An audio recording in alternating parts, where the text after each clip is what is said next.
Good evening, everybody. Everybody here and everybody watching at home, we welcome you to tonight's council meeting. It is with great privilege and pleasure that I sit before you on this beautiful Tuesday, January 21st, 2020.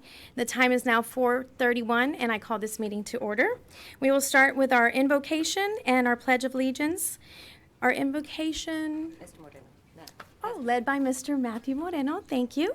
And then Pledge of Allegiance led by Miss Councilwoman Sandra Bowen. Please rise. Awesome, let's pray.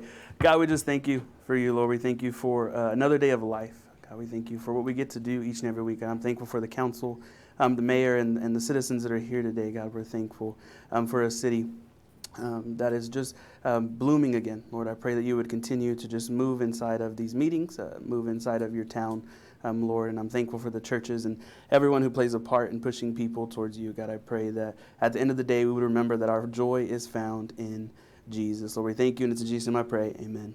Amen. Place your hand over your heart, please. Right hand, thank you. I pledge allegiance to the flag of the United States of America and to the republic for which it stands, one nation, under God, indivisible, with liberty and justice for all. Thank you. Agenda item number 2, citizen comments and public announcements. At this time, Miss Odie is 3. What we have? 4. You have 4? I have 3.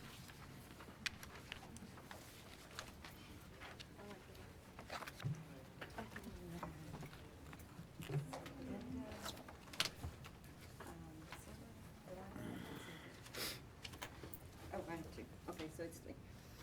Linda, Yolanda, Cynthia. Oh, I'll get back to them. Yeah. Thank you. For citizen comments, any citizen who has a request for city services other than items of concern which cannot be approved or otherwise resolved by the city manager may choose to address the council. Citizens who wish to address the council will have 3 minutes to express their position. Any complaints and/or discussion about individuals, personnel, council members, city staff, or other persons would be out of order and will not be heard by city council. Or city staff or other persons would be out of order. Charges or complaints about specific individuals shall be presented in writing to the city manager. All complaints of this nature must be signed and dated by the individual filing the complaint and will be addressed pursuant to Alice personnel policies. Although council cannot take specific action on citizens' comment topics due to legal requirements, we will hear the topic, and council may have the item placed on a future agenda for action, or refer the item to a board, commission, or committee, or refer the item to staff for study or conclusion. So please remember your 30 minutes. You will be told when your 3 minutes. Sorry, wishful thinking, right, guys? 3 minutes is what everybody will have, and Mr. John Lemon, could you time for us? I can, but I don't. That's just what I was trying to figure out, how to set my clock up to time. Okay, so while he's doing that, we have 4 citizens wishing to speak. We'll start with Ms. Belinda Silva.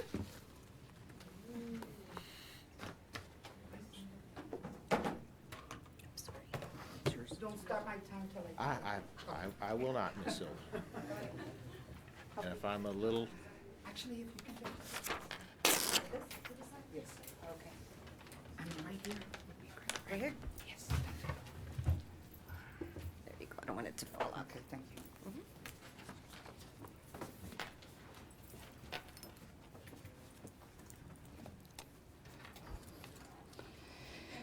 It's not a negative thing to stand up and defend our children, elderly, disabled, ill, Alice Independent School District, students, staff, school board, and most recently, superintendent, as well as the citizens of our community and surrounding communities as well.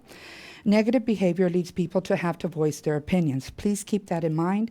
That is an obligation of city officials to listen to their constituents, whether they have the same or difference of opinion. I'm going to read fast. According to the Alice City of Charter, the council and mayor are responsible to make sure that there is a Parks and Rec board in place. Open records prove that there hasn't been a board in place since the last meeting held on September the 10th, 2018. That being said, I am respectfully asking for the auditorium to be placed on the next agenda. We have clearly proven in a very short amount of time that there are indeed citizens who are interested in making the state-of-the-art competition a pool.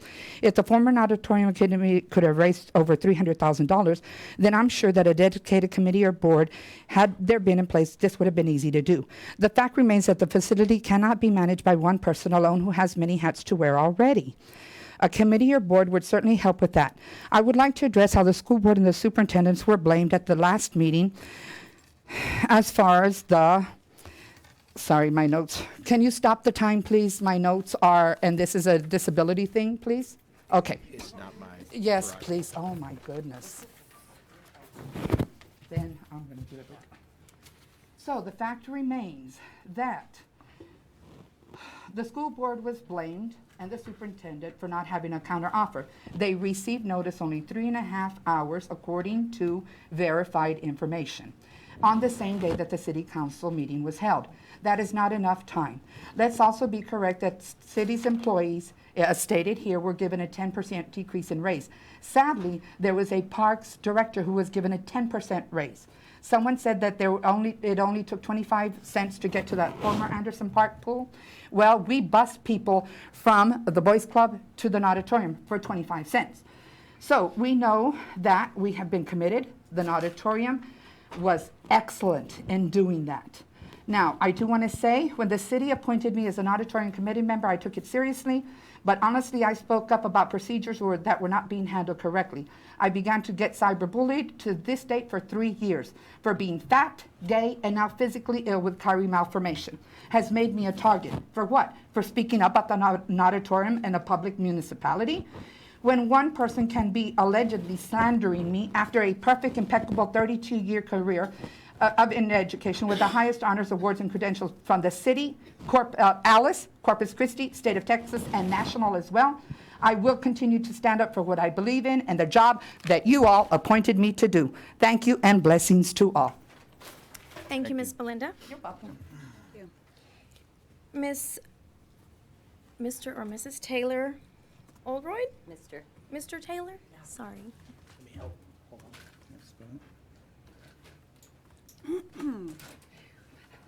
Thank you. Good afternoon, Mayor and members of the council. It's an honor for me to be here with you. My name is Taylor Oldroyd. It's my first time here to address you. I'm new to the Coastal Bend. Came here from North Carolina when I took the job with the Corpus Christi Association of Realtors. So it's an honor for me to be here. And I was invited by some of our members from the association, and I appreciate the opportunity to address a little bit about the natatorium. I'm learning about it, and I understand it's an important item. This past week, I went to the the Rotary of Corpus Christi, and they were talking about economic development. And the first item that they talked about was quality of life. And of course, workforce, other issues, and trying to recruit companies and employers to the areas. But quality of life was the first item they talked about. And I know that that's one of the things you'll hear about with the natatorium is how this helps the community and addresses quality of life. One of the other things that's important in economic development, maybe is overlooked sometimes, is the role that you all play here in the council and the process that you follow with transparency. So I look forward to getting more information about this topic and others in a transparent and open way. You know, good public policy is usually a good idea wrapped around a good process. And so I hope that that's the pattern that you follow here with this discussion. And how this can specifically relate to real estate, of course, is quality of life impacts property values and home values as people look for a place. They want some place that's close to where they live and work, but also to amenities in the community. And I know this has been an ongoing topic for a while, but as you consistently apply a good process and a good community amenity, that will help with property values. I do want to say that it's an honor to be here with some of your community champions, and I appreciate them inviting me to be here. This won't be the last time you see me. I'll come, and maybe we're not together on this issue today, but the Corpus Christi Association of Realtors will stand with you to fight for good, transparent process, and in a way that boosts your community and strengthens the property values so that the community continue to grow. And I appreciate your time today. Thank you. Thank you, sir. Thank you, Taylor. And welcome to Alice. Thank you. Miss Yolanda Moran?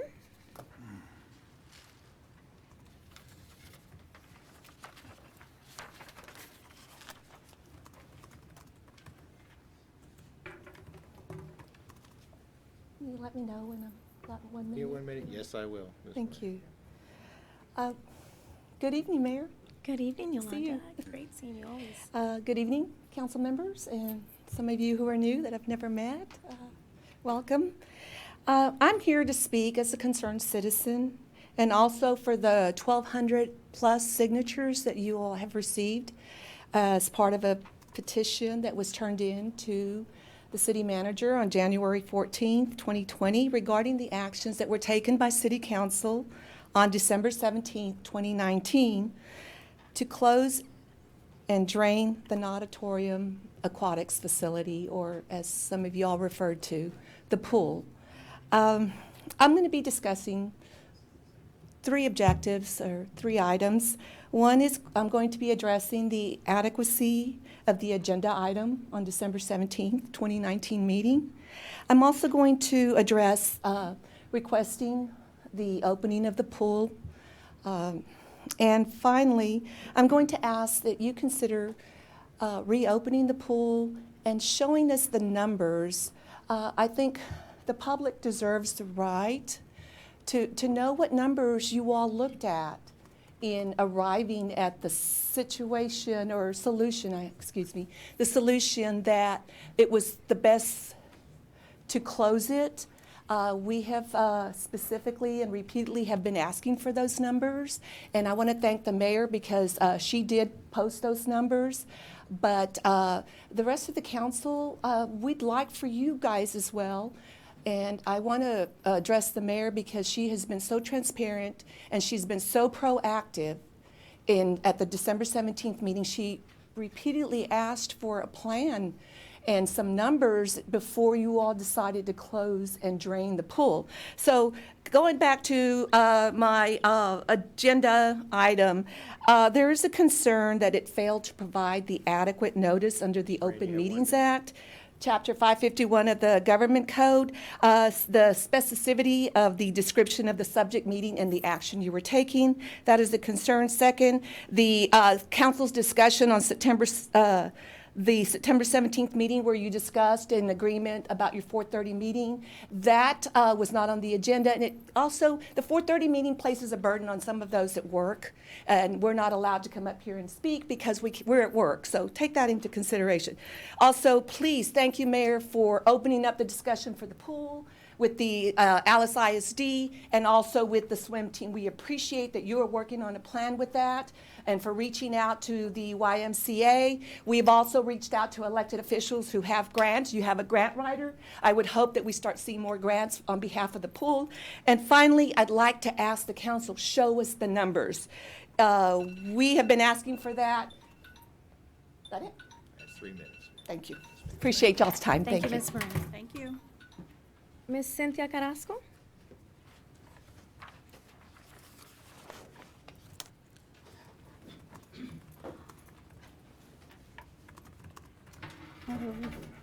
Thank you, Mayor and council members. My name is Cynthia Carrasco. I reside at 1210 Oregon Street here in Alice, Texas.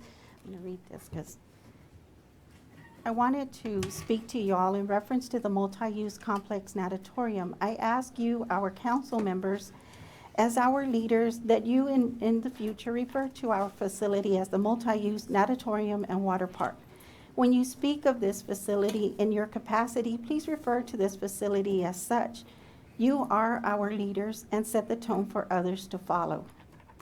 We as citizens of Alice depend on you to watch out for our best interests.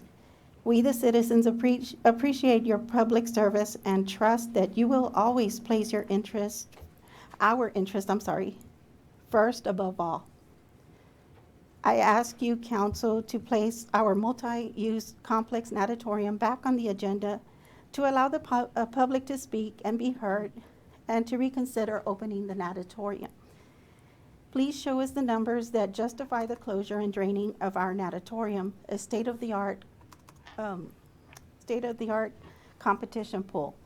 I hope that you hear your constituents and citizens of Alice. We all strive for one common goal. That is to see our city thrive and exceed all our expectations. My understanding is that an open dialogue is occurring between the city and the school districts and with the YMCA. I greatly appreciate that.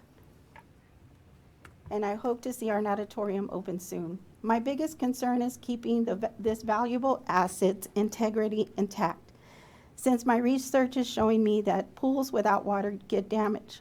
The taxpayer should not be burdened with an expense caused by negligence. Please assure us that this is being protected. We ask that you hear us, the citizens, and you place this back on the agenda for discussion. We also care about our streets and infrastructure and other entities. Please talk to us and show us the plan on how this closure of the natatorium will save us, the taxpayers, money, fix our streets, and fix our infrastructure. I ask that you hear us. We do care, and we are here to hear solution and assist with all in any way possible. Our community and children deserve to have this facility open to be enjoyed and utilized. We are all paying for it and deserve to use it. We ask that you place it back on the agenda for discussion, consideration, and reopen this beautiful natatorium. Also, if you could please reconsider changing the meeting time back to the 6:30 p.m. so that citizens that want to speak or attend our city council meetings will be able to do so. I greatly appreciate it. Thank you. Sorry, my voice gets shaky. Thank you, Ms. Thank Cynthia. y'all. Thank you, citizens, and thank you for speaking up. I really appreciate each and every single one of you. Thank you. Council, at this time, public announcements. Mr. Molina? I have none, thank you. Okay, Mr. Crisp? No. Mr. Burke? Ms. Bowen? Yes, I do.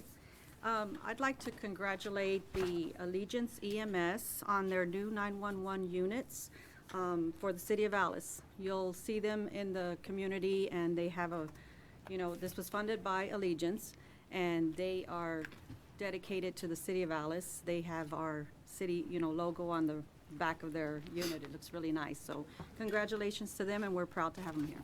Thank you. Okay, I would like to remind the public about a breakfast with the candidates happening on Saturday, February 8th, 8 a.m. to 10 a.m., hosted by the Alice Black History Delegation, and it will be at the Alice High School Auditorium. In the past, it was at their church on Carver Street, but now it's going to be at the Alice High School Auditorium. So it gives a nice venue to listen to your candidates. Get informed. These things are very important. So many times we don't go to these things and we just say, oh, that's just what they do. This is what you have to do to meet your candidate. Know what your candidate stands for. Ask questions. That's what these things are for. Please attend these things.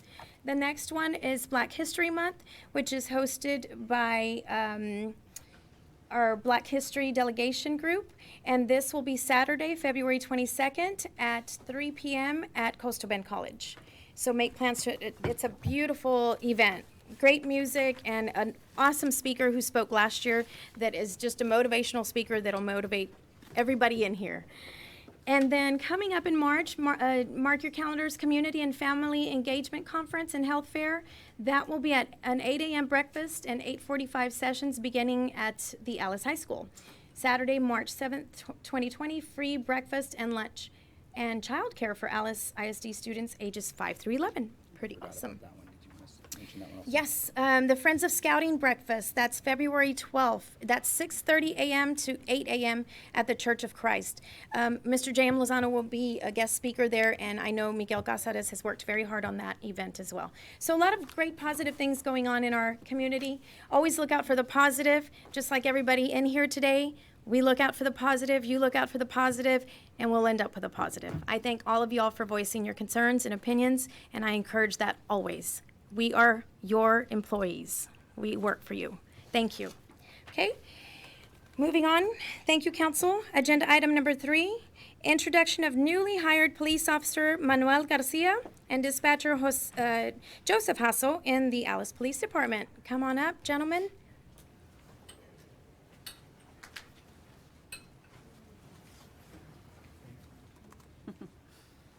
Good afternoon, Mayor and Council. Good afternoon. Today I want to introduce two of the newest officer and dispatcher joining the Alice Police Department. To my right, far right, is Joseph Hassel. He's 18 years old. He currently attending Texas A&M Corpus Christi, pursuing his criminal justice degree, and hopefully one day become a police officer and join the Alice PD. Very nice. Next to me, have Manuel Garcia IV, and he also 21-year-old, recently graduated from the Police Academy in Corpus Christi, and attended Coastal Bend College, graduated with an associate degree on criminal justice. So glad to have him.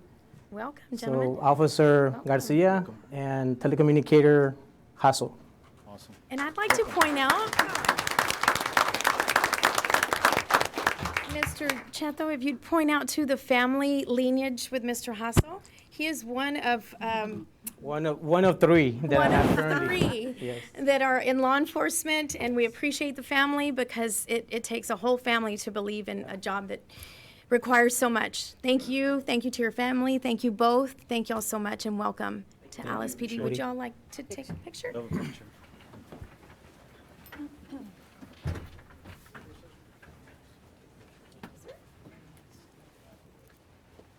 you, sir. Great job. Thank you. Thanks, Jeff. Appreciate it, man. Awesome, man. Thank you, sir. Manny, congratulations.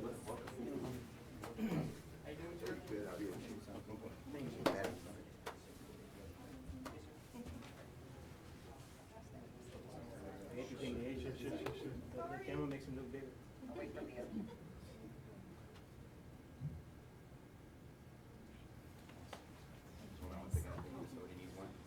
Yes. Got it. Thank you. Thank you. Thank you, gentlemen.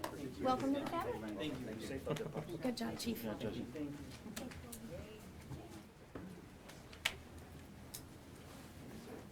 Sorry.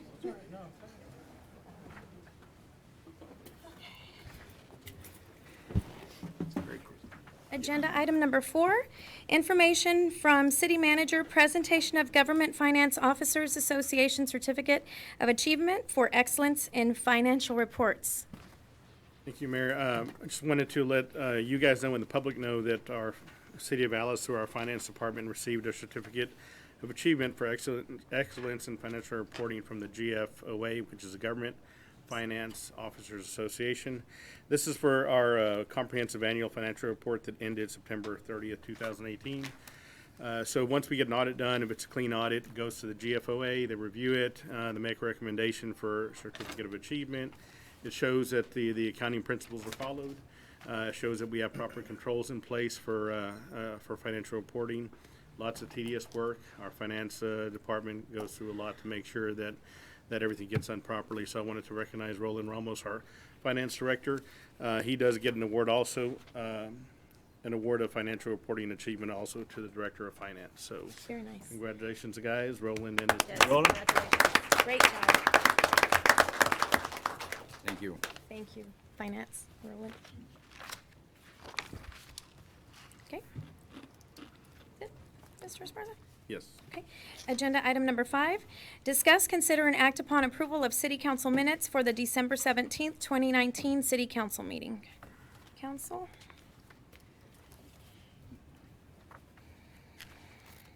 I didn't see anything. I'll entertain a motion if anyone's, Mayor, go ahead.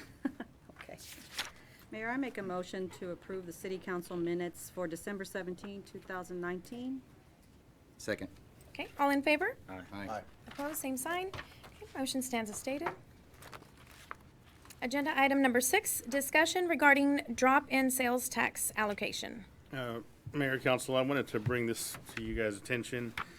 So this is for our fiscal year, you know, so we get deposits. Our January deposit is actually for November. November's money, and December 2019 is for October, the start of our fiscal year.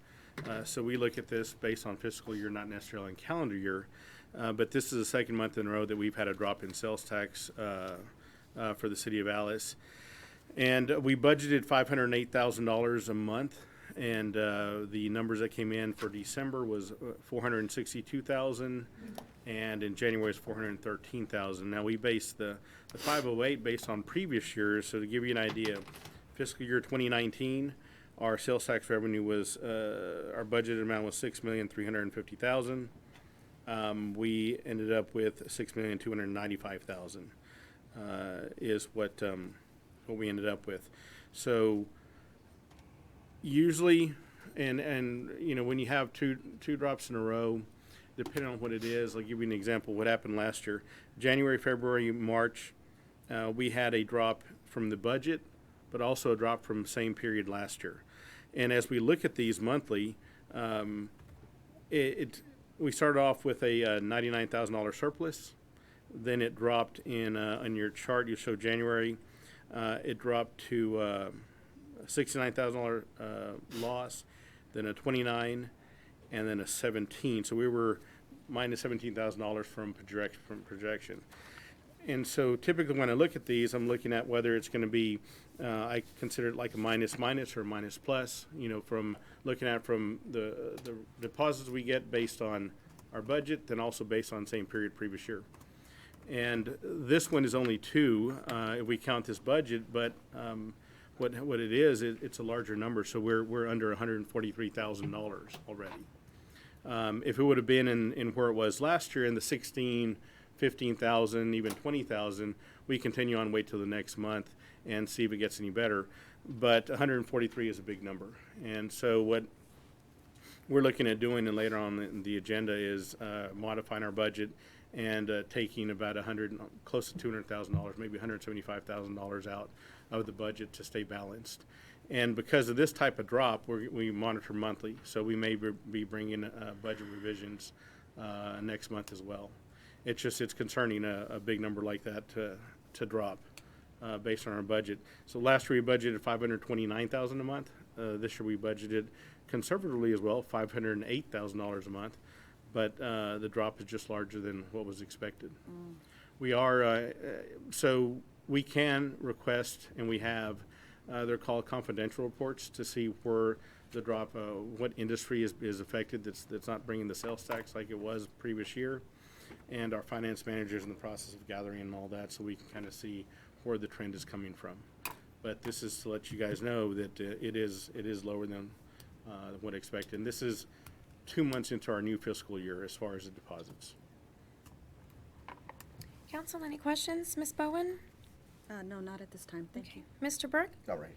Mr. Crisp? Now we'll bring up more when we discuss adjustments later on. Okay. Mr. Molina? I have no. Okay. Thank you, Mr. Esparza. Mr. Agenda item number 7, the council may enter into executive session to discuss the following.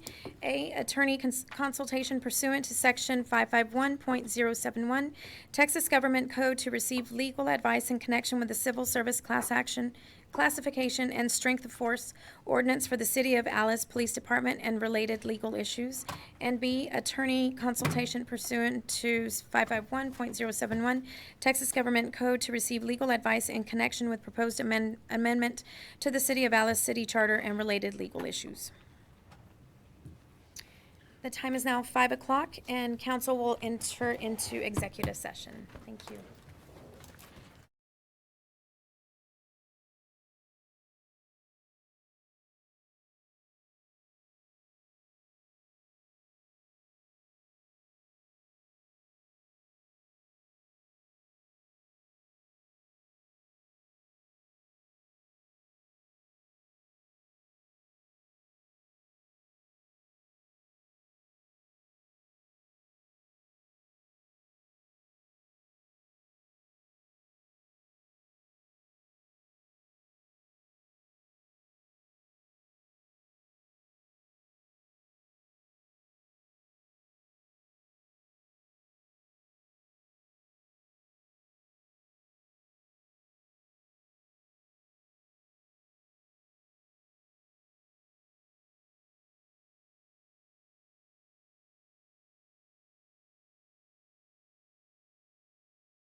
City of Alice City Charter.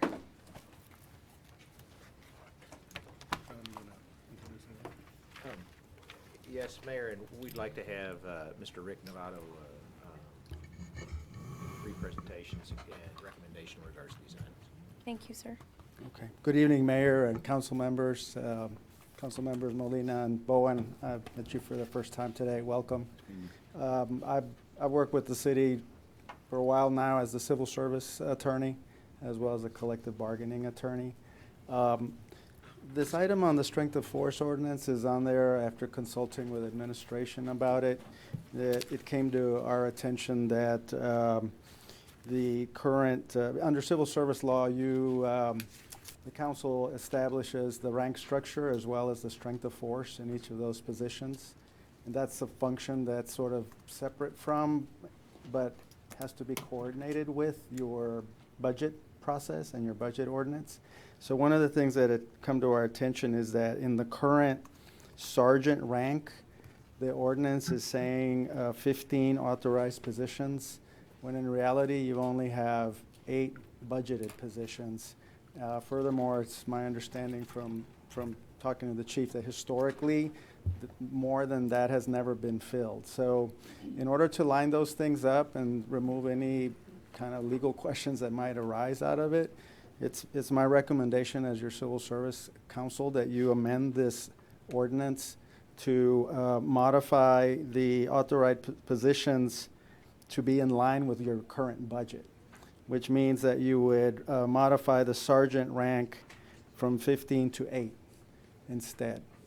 And then it doesn't change anything in the department. It doesn't, in fact, change the strength of force, but it does put you in line as far as what your budget ordinance should be and your civil service ordinance. So that's a recommendation that we'd like to make. And the motion on that would be simply what I just stated, to modify the current strength of force ordinance to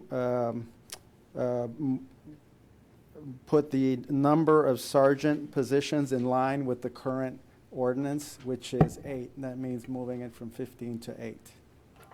Thank you, Mr. Navarro. Council, any last questions for legal? Mr. Molina? No questions. Mr. Chris? No, thank you. Mr. Burke? No. Ms. Bowen? No, thank you. Okay, thank you. Okay, I will entertain a motion at this time, council. Mayor, I'd like to make a motion. As per legal recommendations, adjust the strength of force ordinance to modify authorized sergeant positions from 15 to 8. I'll second. Okay, all in favor? Aye. Opposed, same sign? Motion stands as stated. I'll get with the city clerk and make sure that we get you an appropriate ordinance to do that. Very good. Thank you, Mr. you. Navarro. We And, appreciate your time. On the second item, I had also, was kind of covering for my law partner, Charlie Zeck, on this. There's no action to be taken on that today, but we do recommend that you perhaps with your city manager, have him establish a workshop with both an action item and a closed session item in case there are legal questions that come up in that workshop where you might need legal consultation, in order to move you to the step of determining what subject matter areas you may want to authorize to be included in a ballot in order to clean up your charter. And so I know Mr. Zeck had started that process. You know, there's some items there, but tonight we're not ripe for that, but just I would recommend that you get that workshop scheduled with Mr. Zeck and move forward on it. Okay. Council, any questions? Mr. Molina? No questions. Mr. I don't think you Chris? need action on that. It's just a recommendation. I asked that our city manager move forward in setting up a workshop for us. That's, Yeah, I'm looking to get that done before our next meeting, so Perfect. schedule Very good. sometime between now and then. thank you. Perfect. Thank you. Thank Okay, you. so I have nothing Thank you. further. Thank you very Thank you, much Mr. for Navarro. having me here, Thank you. and Thank you. we'll see you again. Thank you. Very nice to meet you. Talk to you later. Safe travels, sir. Bye-bye. Agenda item number 9, discuss, consider, and act upon budget revisions for the City of Alice fiscal year 2019-2020 budget amendment number 1. Mayor, I'm going to have Roland and Vanessa assist with this. So as we talked about on our sales tax revenue drop, we were wanting to find at least $140,000 or $143,000 to actually remove out of the budget to keep it balanced. And so finance and administration work to kind of come up with some, defunding some Thank you, ma'am. positions, and then, I think removing, or defunding, and some allocation changes too.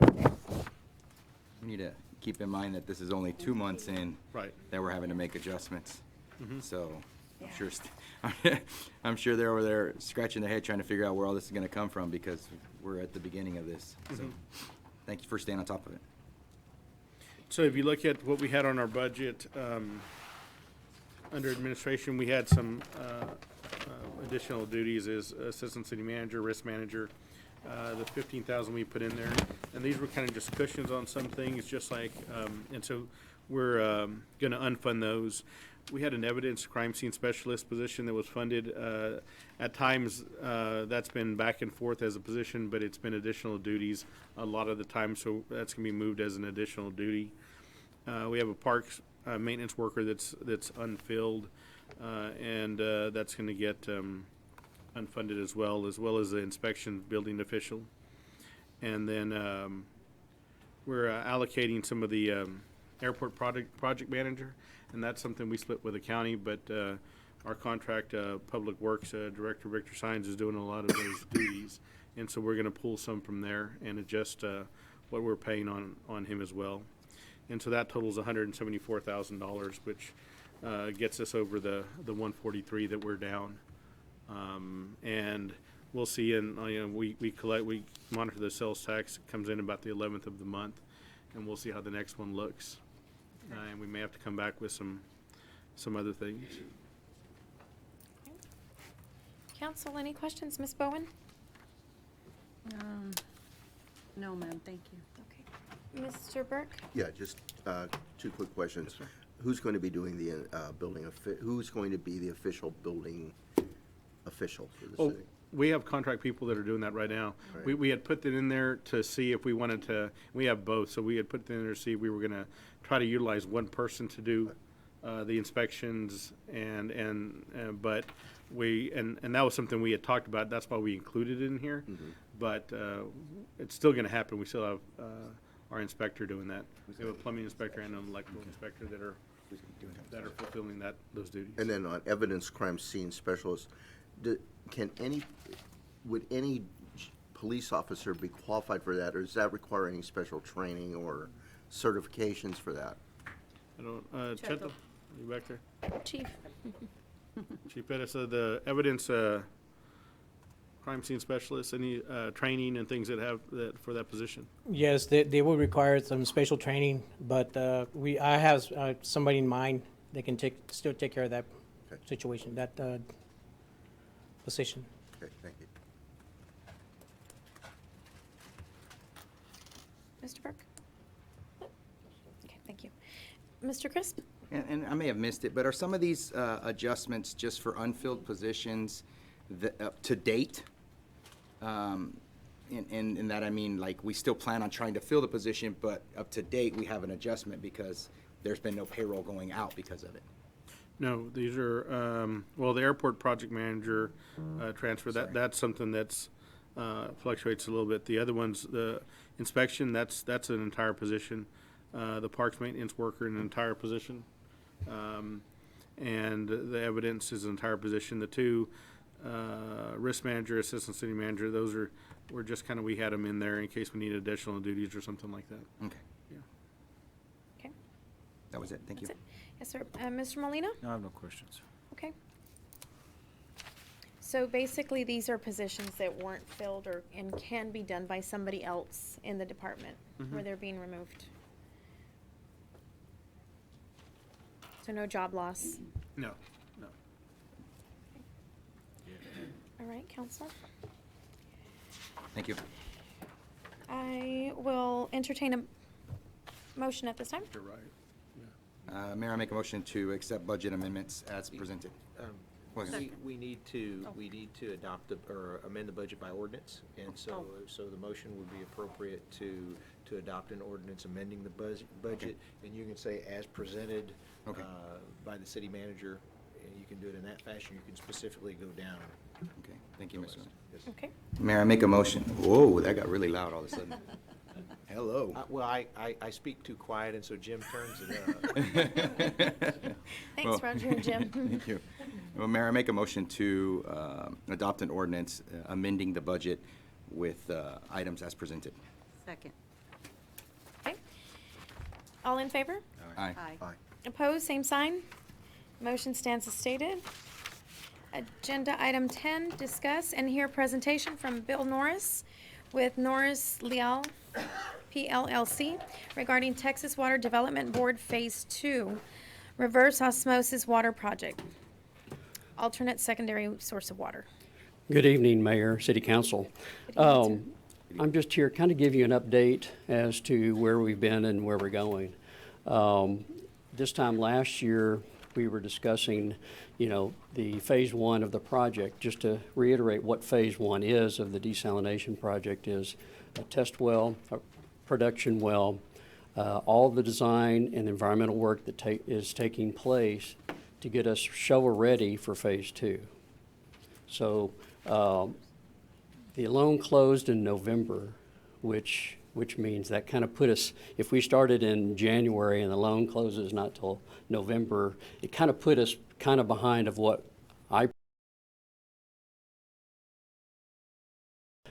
at our own risk, we designed the pilot production well and submitted that to TC. And we got that. We were hoping to bid everything before Christmas because we have all the holidays kind of, you want to get things done before that, but we didn't even, it took 2 months for TCQ to approve the plan, so that was the week before Christmas, so it was too late to bid that. The other thing that was required by the Water Development Board is a categorical exclusion. We also submitted that, which is short of an environmental information document.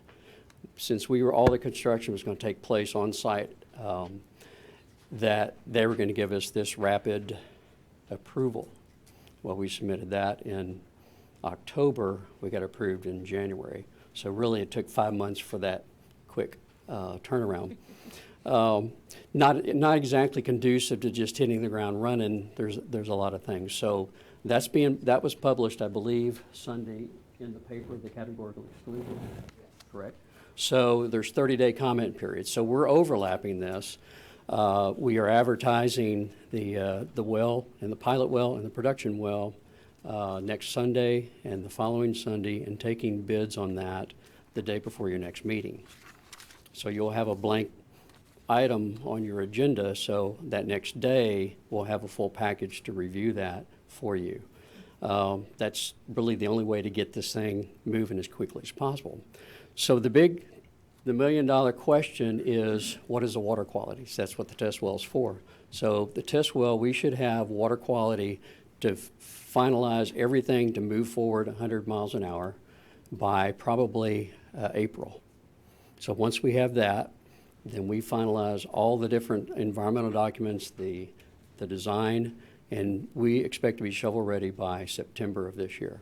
So in September, if you have financing, we're good to go. Whenever that occurs, we're able to bid it. So we didn't lose anything on the back end. We're just losing something in the middle because of the Christmas and all the holidays that kind of stopped us from working or getting bids and things. But I think in the closing documents, they had September of 2020 completion of this project, and we're still there. So we didn't lose anything on the end, just kind of had to shuffle things in the middle. In the meantime, so when we talk to the Water Development Board regularly, and we did have a conference call, and during that conference call, they were wanting. We're looking at the revised schedule, which, of course, the completion for the well is September 30th, but the test well information is going to be in April. And our contact at the Water Development Board said that they wanted test well information like before April. And our letter that we got, of course, about this phase 2, which relies on test well information, we received that December 9th. So we weren't even, and actually it was sent out December 9th to us. So a really short time frame to say, you're ready for phase 2. Well, we're still trying to get phase 1. And so they actually officially, and we were thinking about asking for an exception, but they did push us to the next funding cycle. So the award letter that they have, which is a $12.5 million with the $3.7 million of loan forgiveness and the $1 million of 0%, that's pretty much gone. And we had a conversation with her today about keeping us on the same schedule. We also talked about whether we're going to do certificates of obligation or general obligation bonds. That has an effect too. And so we had a good conversation. The loan forgiveness, she feels that that's of course based on our needs or our community plus the quality and the needs of the project. And that's why it scored so well and gave us that 30% loan forgiveness. She can't guarantee that it's going to be there, but she feels like there's a good chance that it would be that or maybe even a little bit better. But depending on whether you guys decide on the next agenda item a little bit couple down, whether you're going to do a certificate obligation or a general obligation bond, will determine where we fall as far as their next cycle or cycles. But wanted to give you an update on that part as well, and our conversation with them. So it changes. It changed things. This was all. Roland was. It seems like this week has been a blur. Was that the day before yesterday when we had that conversation? Yeah, something like that. Yeah, with Medea at the TWDB. So in a way, how we move forward as far as this phase, it'll be dependent on the agenda item on the bonds, and that's why we have our bond counsel and financial advisor here to talk about that as well. Okay. Council, any questions? Ms. Bowen? No, thank you. Mr. Burke? Not at the moment. Mr. Crisp? Now, when we get to the next one. Mr. Molina? I'm fine, thank you. I do have a question. Mr. Norris, so you mentioned that the loan was closed in November. Yes, The loan was closed for phase 1 phase 1, in the amount of 5.5 million. 5.5 million. And Mr. Esparza, what you just talked about was 12.5 million with a 30% loan forgiveness for phase Phase 2. 2. Yeah, the 3.7. Now the 5.5 had loan forgiveness as well. Yes, in the same, pretty much same percentage. Yeah, at 1.7. And there's a phase 3 to this project, No, correct? this is just phase 1, phase 2. What happened to phase 3? Sometimes we consider phase 3 wastewater project.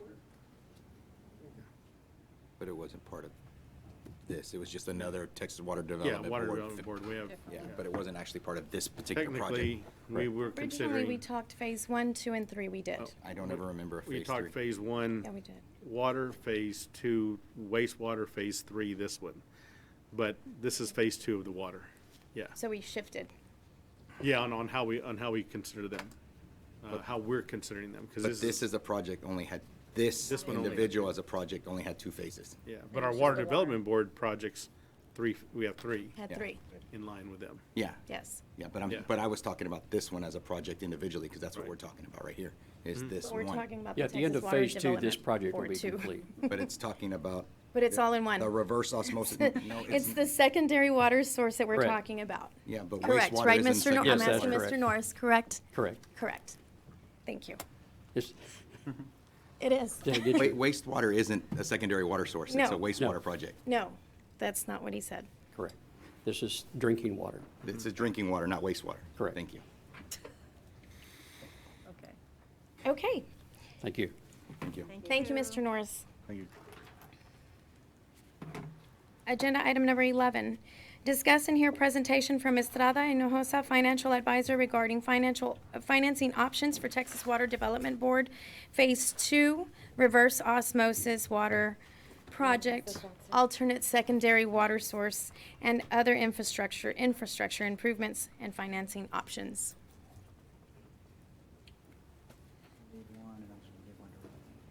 Thank you.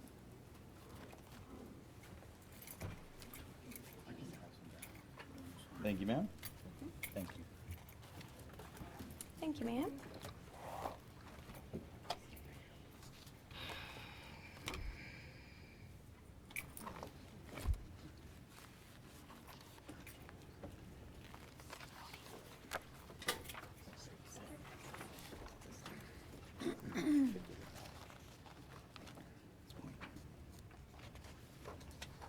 Thank you, Mayor and council members. For the record, my name is Don Gonzalez with Estrada y Hinojosa. We're pleased to serve as financial advisor to the City of Alice. I'm going to jump ahead to page 1. I know you've seen this before. The issuer would be the City of Alice. Estrada y Hinojosa and Company would be the financial advisor. McCall, Parkhurst, and Horton, bond counsel. And if we were going to the Water Development Board, the Water Development Board would be the purchaser. The underlying credit ratings for the City of Alice is a single A. And I know we're going to have some discussion here, and I wanted to introduce to you in the audience with our firm, Bobby Villarreal. He is from Falfurrias and has been working with our firm for quite some time. Also, bond counsel, Noel Valdez with McCall, Parkhurst, and Horton. I know some of the discussion we may be getting into this evening involving the issuance of bonds, types of bonds, a timetable, and the like, will be able to participate in hopefully answering whatever questions you may have. So on the following page, page 2, focusing on municipal government and the types of debt that the city in this particular case can issue in terms of obligations, typically have legal support from either the ad valorem tax or a revenue stream from an enterprise fund. So I'm going to start with the tax-backed, which is the ad valorem tax-backed securities of a general obligation bond. So that would be voted by the citizens. There can be an election twice a year in May and in November. And I'm going to let Noel get into the calendar behind tab 1 once we cover these issues. Typically, the election would be called roughly about 90 days prior to those two regular election dates. It would take a majority of the voters to support a particular issue. And the legal pledge would be the ad valorem taxes, so just the tax rate. You can choose to pay from other sources. So, for example, if you were to say, well, we want to vote bonds, but we're going to really be paying for this out of the water and sewer utility, the bondholder would have a legal remedy against the city if there was a failure to pay by only being able to attach a legal claim against the ad valorem taxes of the city and not the utility system, even though you were paying it from the utility system revenues. Certificates of obligation are a bit of a hybrid. We call them double barrel pledges because it has a combination pledge. In this particular case, we'd be looking at water and sewer utility and ad valorem taxes. That would be the legal pledge for the issuance of the certificates of obligation. Certificates, or COs, as we often refer to them, are because they have the double barrel pledge, you can choose to pay for them out of the ad valorem tax rate, out of the utility system revenues, or some combination thereof. And that can change from year to year. The main thing here is that you don't have to go to the voters on this. This is a very expedient and efficient way to be able to issue debt, because you're not trying to time when you're going to get a commitment, let's say from the Water Development Board in this particular case, and already having gone to the voters prior to. You don't necessarily know when the timing would be when the Water Development Board would come out with their commitment. So COs are a tool that's been highly used, particularly for, I think, cities, and for the most part have been a big beneficiary of this. I believe the Act came into being in 1971, so it's been around for a long time. It's been used. I would say probably a significant number of cities actually use this financing vehicle. It's a very convenient tool and is probably most often used when you're doing utility system, because that is a what we call a, not only self-supporting, self-sustaining, but an essential utility. So if you don't provide the essential services that are required, you can be fined from the state or from the EPA. So it's one of those tools that can be used to be able to move quickly.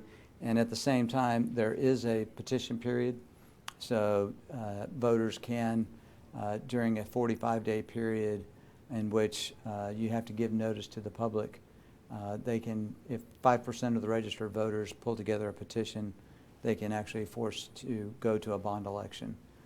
So there is that possibility if there's not support for it. There's other types of tax-backed securities that include tax notes, contractual obligations, and refunding bonds that would be all backed by an ad valorem tax. The second one there at the bottom half of the page deals with revenue-backed securities. Again, I mentioned these are associated with an enterprise fund. So in this particular case, we'd be looking at the enterprise fund of the utility system, and it does not require a vote of the citizens. You would have a revenue stream that would be dedicated and would be the exclusive pledge. So a bondholder, if the city was not making payments to the bondholder, they could force the city to increase utility system rates sufficient to be able to be paid back on that debt service. These typically have a coverage requirement, and that coverage requirement is usually not less than 1.1 or 110 times the amount of debt service that would be available. So if you think of the flow of funds, you have your revenues that come in from your operating of your utility system, you have operating expenses, then you have money that's left after you've paid all of your operating expenses. That's what's a net, what we call net available for debt service. That would be available to pay principal and interest. So that amount that's left would need to cover debt service by 1.1 times or 10% more than what the actual payment was. So a quick example, if your payment was $100,000, you would need to have a minimum of $110,000 left after you've paid your expenses in order to pay that debt service and meet what we call a bond covenant of 1.1 times 10's coverage. We typically see higher than that. Most utilities will usually strive for a minimum of 1.25 times, so you'd have 25% coverage there. But 110 is typically about the lowest legal covenant we'll typically see. Also with a reserve fund, there is a typical debt service reserve of 1 year's debt service payment. So going back to my previous example, if your annual payment averaged out to $100,000 a year, you would have $100,000 in a reserve fund that would be set there during the entire time that the bonds were outstanding. So typically what would happen is the very last payment, right before the bonds are being paid off, they'll use that reserve fund amount to make that last payment. And in that way, at that point in time, that reserve fund is no longer required to be in place. So it's typically going to be held there the entire time. You can also do revenue refunding bonds, and same covenants typically would be in place for a refunding, mainly because you would have lower interest rates available to you, so you would be refinancing that debt to a lower interest rate, and so you'd have revenue refunding bonds. Any questions on these types before we kind of start drilling down a little bit more? Council, any questions? Ms. Bowen? Yeah, just one. On general obligation bonds, those are seen as good, safe investments. They're less risky, right? I mean, when it comes to... They are less risky, primarily because the ad valorem tax base of the city is pledged to the bondholders. Okay. What we have seen here recently is, particularly after what happened in Detroit with their water situation, and we've seen with some large cities that have had their credit degraded for different reasons. Though Chicago, for example, has seen a significant downgrade in their credit quality. Bond investors have become attuned to the fact that an essential utility, like water and sewer, we all need it, Right. is sometimes viewed as a little bit of a safer credit, primarily because of the fact of its essentiality. If someone doesn't pay their property taxes, then what happens is you, as a city, have to make up for that shortfall. With a utility system, if people don't pay their water and sewer utility rates, they have to be cut off. So you don't really have a choice in the matter. You stop having that operating expense associated with that, and the revenue stops coming in. So there's immediate trade-off. So you don't have, a year or 2 or 3 years where people are delinquent with their property taxes. You're not going to have that on the utility side. People go 30 to 45 days of not paying their utilities. They're essentially cut off. Right. And that's kind of the risk, if you will, profile associated with an essential utility. So it's sometimes viewed as a very good credit. And that's one of the reasons why certificates of obligation have been so widely accepted, especially from Texas, because a bondholder buying that would say, okay, if you don't raise your tax rate to pay me back, I can force you to raise your water and sewer utility rates to pay me back. So I have 2 different options to be able to get you to pay me back. And so it's seen as a very good credit quality from a risk perspective of an investor. So certificates of obligation are, like I said, very widely used and often seen as a very safe credit. And if you kind of put yourself in the shoes of an investor, you'd say, well, I have 2 different mechanisms that I can use to be able to have the city or the governmental entity pay me back. And I can have Noel talk about some of the legal aspects of how that works if you'd like, but. That goes to the voters as well. I'm sorry? This one goes to the voters? No. Well, what goes to the voters is Oh, not this just one, the yeah. GO, The GO. general obligation bonds, and they only have the ad valorem tax Right, okay. associated with that. Even though you might pay it from the utility system revenues, their only ability to have a claim against the city would be by attaching it to the property taxes. Got it. All right, well, thank you. That'll be it, thank you. Thank you. Mr. Burke? Yes, ma'am. It says that petition can be brought with general certificates of obligation if 5% of registered voters sign. Would that election be the next immediate election, or would that be the next uniform date election? That one. Yeah, Next yeah, uniform election date. correct. As a municipality in the state of Texas, we're required, unless we get special approval from the governor, as we discussed earlier, that would be uniform election date. Yes, ma'am. Mr. Chris? A lot of my discussion goes into the next agenda item, but I just need to ask again. So in a general obligation bond is the only one that goes to the voters? Correct. I mean, when we're talking about numbers like this, I feel like that's a big deal for me. It's huge. It's a huge deal, not a big deal. It's huge, right? This is something that really does, and I feel like the citizens will be confident enough in what we're moving forward here. But the only thing we're obligating is ad valorem tax. Like you said, though, we can pay it out of the other one. Correct. But there's nothing that actually says that throughout the process of the bond, or I mean, do you understand what I'm asking? Sure, Like, yeah. I'm just. Yeah, I think. If we do something like this, it's the idea is that the people who benefit from it pay for it. But I also feel like the voters need to have the opportunity to say yes or no when you do something of this size.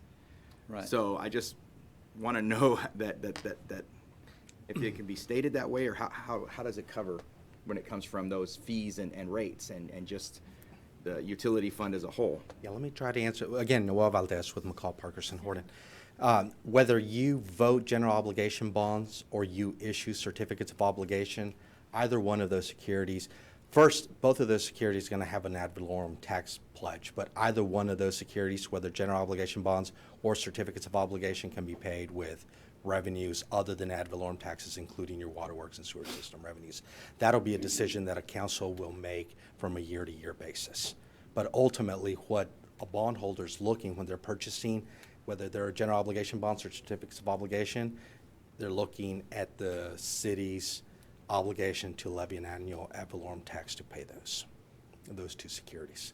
So in essence, even though Don's exactly right, the certificates of obligation have a double barrel pledge, in essence, the way you pay, whether they're general obligation bonds that your voters have approved or they're certificates of obligation that your voters did not petition, right? They're both securities that in and of themselves, they're essentially the same, except one is issued with an election and one's issued without an election, assuming you didn't get a petition for your COs. So there's very little difference in actually how it is that you pay those two different securities, the certificates of obligation with the general obligation bonds. It's just how it gets approved. Decision is whether you take it to the voters or not. I have a hard time saying, hey, we're gonna do this unless you bring 5% of the voting populace signatures. We agree, Pete. Thanks. Okay. Yeah. That clears up a couple things. I just have to mull some things over, and we'll talk about it more in the next. Mr. Molina? I'm good, thank you. Okay. So to drill down a little bit, I know we talked about the time frame of the uniform election dates. So one of the things that we want to make you aware of is if the bond election, for example, were to fail, you are not allowed to go back and issue certificates of obligation for that particular project for 3 years following the failed attempt. You can come back to the voters at the next uniform election date and try to vote it again, but you can't come back and issue certificates of obligation once the voters have turned it down for 3 years. So that's an important fact we want to make sure and point out. The alternative would be to possibly look at doing a revenue bond, which would not require voter approval and does not have the same stipulation that certificates of obligation have if a GO bond election failed. So that would be an alternative. So that is a possibility. With respect to, I don't know if you want to move to timetable or if there's anything you want to cover with respect to those nuances, but I know that was a change in the law. I believe it was 2 sessions ago where the legislature said if a bond election fails, you can't come right back and do certificates of obligation. That makes sense. And I don't know if we want to get into the timetable. Sure. Mr. I'm ready Esparza, if does that, council's you ready. want to Sure. do that? Yeah. So if you Should go we to. open up the next agenda Yeah, item? maybe you can open up 12, because it'll still apply Okay. there. Agenda item number 12, discuss, consider, and act upon direction on financing options, revenue bonds, certificates of obligation, or general obligation bonds for Texas Water Development Board Phase 2 Reverse Osmosis Water Project, alternate secondary water source, and ordaining other matter related thereto. So, and one thing we're wanting to get is a direction from you guys also as we move forward with projects like this. And if we, we're going to have to do infrastructure financing. Right. Desperately needed. Water lines, wastewater lines. And the direction that you guys want to give us helps us determining how we start the financing process. So if you guys say, you know what, any of this debt over so much or any of this kind of debt needs to be general obligation bonds, then that gives us a good idea on timetables and how to work that with the Water Development Board. Or if you think that some are okay to be certificates of obligation, some general obligation bonds, and we need that direction from you guys moving forward because that'll help a lot. We're gonna have to look at some type of debt to be able to repair this aging infrastructure. And these are long-term projects that we're going to have to get planning on and started on. So that's what kind of both agenda items are for. Yeah, let me, some of what I'm going to talk about is not legal because I think Dawn did a great job in presenting the difference between certificates of obligation and general obligation bonds. But I do want to say, because I know you all have been going back and forth a little bit, is this a project that we're going to vote? Is this a project that we issue certificates of obligation? Y'all in the past have issued certificates of obligation when you have borrowed from the Texas Water Development Board because, as Don explained, certificates of obligation are more flexible because you don't have to wait for either May or November, and you can key off of an approval from TWDB for a particular project and then move into certificates of obligation. Just a little bit of background. Unlike school districts, cities and counties do not have to vote their debt under the state constitution. That's why you can issue certificates of obligation without without an election. So the legislature gave you 2 ways in order to borrow on a long-term basis. Either hold a bond election in May or November and issue general obligation bonds, or, as Don explained, issue certificates of obligation. You publish your notice. Your notice tells your voters, hey, we're going to issue certificates of obligation. If you all want these certificates of obligation to be voted, 5% of the registered voters submit a petition to the city, which is not a really big threshold. And so that would then cause the city to have to vote the certificates before issuing them. This is the non-legal part, but I think, it's from experience and me dealing with other cities, and Extraños, I can discuss this as well. What do other cities do? And it is very common, and certificates of obligation have become common with every major issuer that I work with across the state of Texas. And most of the time, certificates of obligation are issued when they're what we call run-of-the-mill projects that are utility projects, that are capital infrastructure projects. You see them all the time for streets, improvements to city buildings, improvements to your water works and sewer system. When do we see bonds being voted and taken out to the voters? More when they're quality of life projects like parks and so forth, where maybe the council feels this is probably not something that's run-of-the-mill, but it's something that we want to present to the voters to give them a choice. Or when there's multiple projects and there's a lot of different projects. There might be streets, there might be parks, and so you want to present a myriad of projects to your electorate to be able to choose from. That's principally when we see general obligation bonds. Having said that, these tools are available to you all as a council, and it's ultimately your decision. And I understand, Mr. Crisp, to the extent that you say this is a project of a sizable size and it's one that should be taken to the voters. I've seen that as well. So it's a local decision, but both are at your disposal. COs are a little more flexible because you can at any time meet and approve a notice of intent to be published in the newspaper. That starts the 45 days. And you're off and running, and so it doesn't take very long to issue certificates of obligation to the extent you want to be flexible. With regard to the November election, there is a time frame that you would be looking to call, and that is in your packet. But to call a November 2020 election, November 3rd, 2020 election, behind tab 1 is where the 2 elections. The first schedule is going to be the May election, and for various reasons, that one with regard to this project is a little bit too early. So we're going to turn that page. Yes, sir. And that's the second page, and so we're looking November 3rd, 2020 election. The most important date there is the date of the election and the two dates that you see up top. August 5th of 2020 is the first day that the city may call a November election. August 17th, 2020, that's the last day that the city may call an election. So you have a short window, about 12 days there, that the city under state law is permitted to call a November 2020 election. And that's really the most important dates that you have to know about calling November 20 election.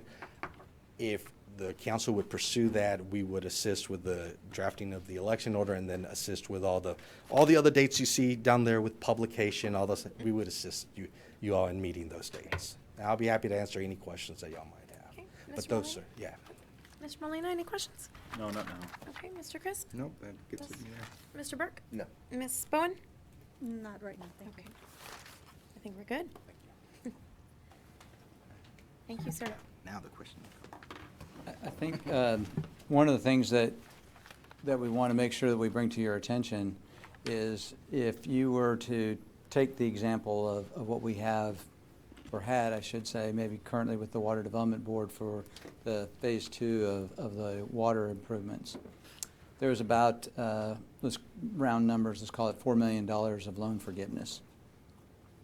If we were to go to the voters, we don't know if we would have that loan forgiveness. Right. And so one of the things we would probably be looking at is calling a bond election for a higher amount. Let's call it 13 million, because we don't know, what that loan forgiveness amount would be. Right. It could come in at 4 million right now. $4 million is the max that any one city can receive under the Water Development Board requirements. But Yes, if I'm not mistaken, according to Michael, that 3.7 million is off the table anyway because of the time frame that we're dealing with anyway. So we're out of that picture. We're out of that window anyway. Right, I was just So, using it as yeah. an example. Okay. So if we were to be looking at that, and let's pretend that we are looking at a November election, and we don't know whether or not we would. Well, but we wouldn't know either at that election time. So, and this is one of the problems with the Water Development Board is the loans is, and we talked about this, Noel and I talked about it as well, is, so this one, you don't know what the loan forgiveness is gonna be. You have to, and so we're gonna get this financing set up first. It's gonna be for the total amount. Right. And then they may have that $4 million, but but it has to be general, correct? It's not gonna be based on Texas Water Development Board, on that election. It's just gonna be like 12 million for the water improvements, or, it'll be more specific than that on the project. Right.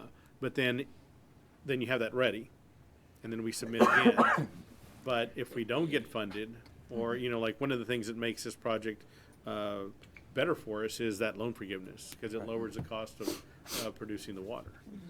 So those are the challenges that you kind of run into.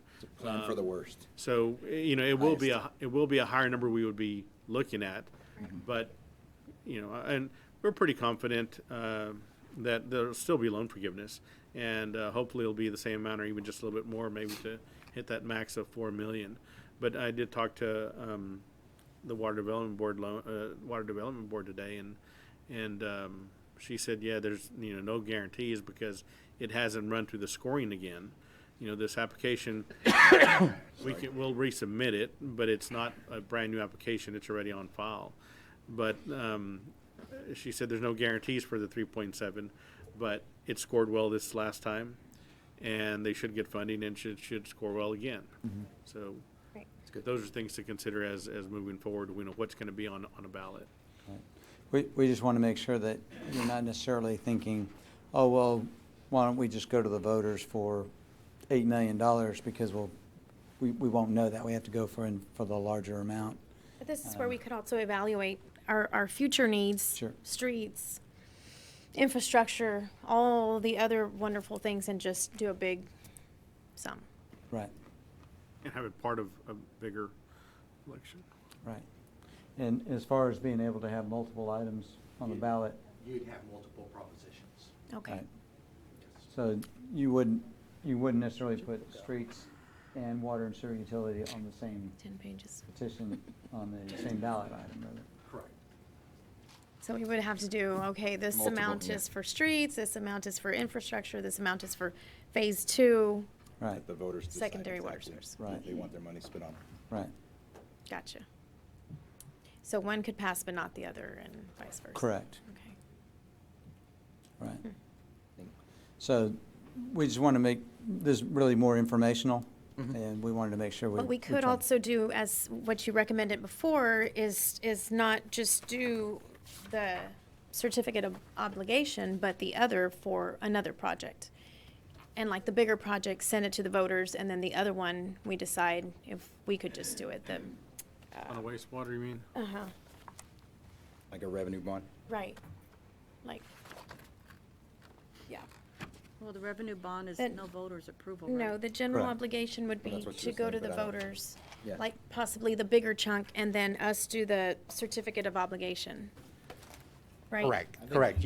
So that all these options are available to you, as long as you obviously have debt We capacity. can mix But you them. can mix, so that you could send one of these projects, maybe the bigger project, to the voters Right. for their approval, but that doesn't prevent you then from, to the extent you're going to do streets or something else, to issue certificates of obligation.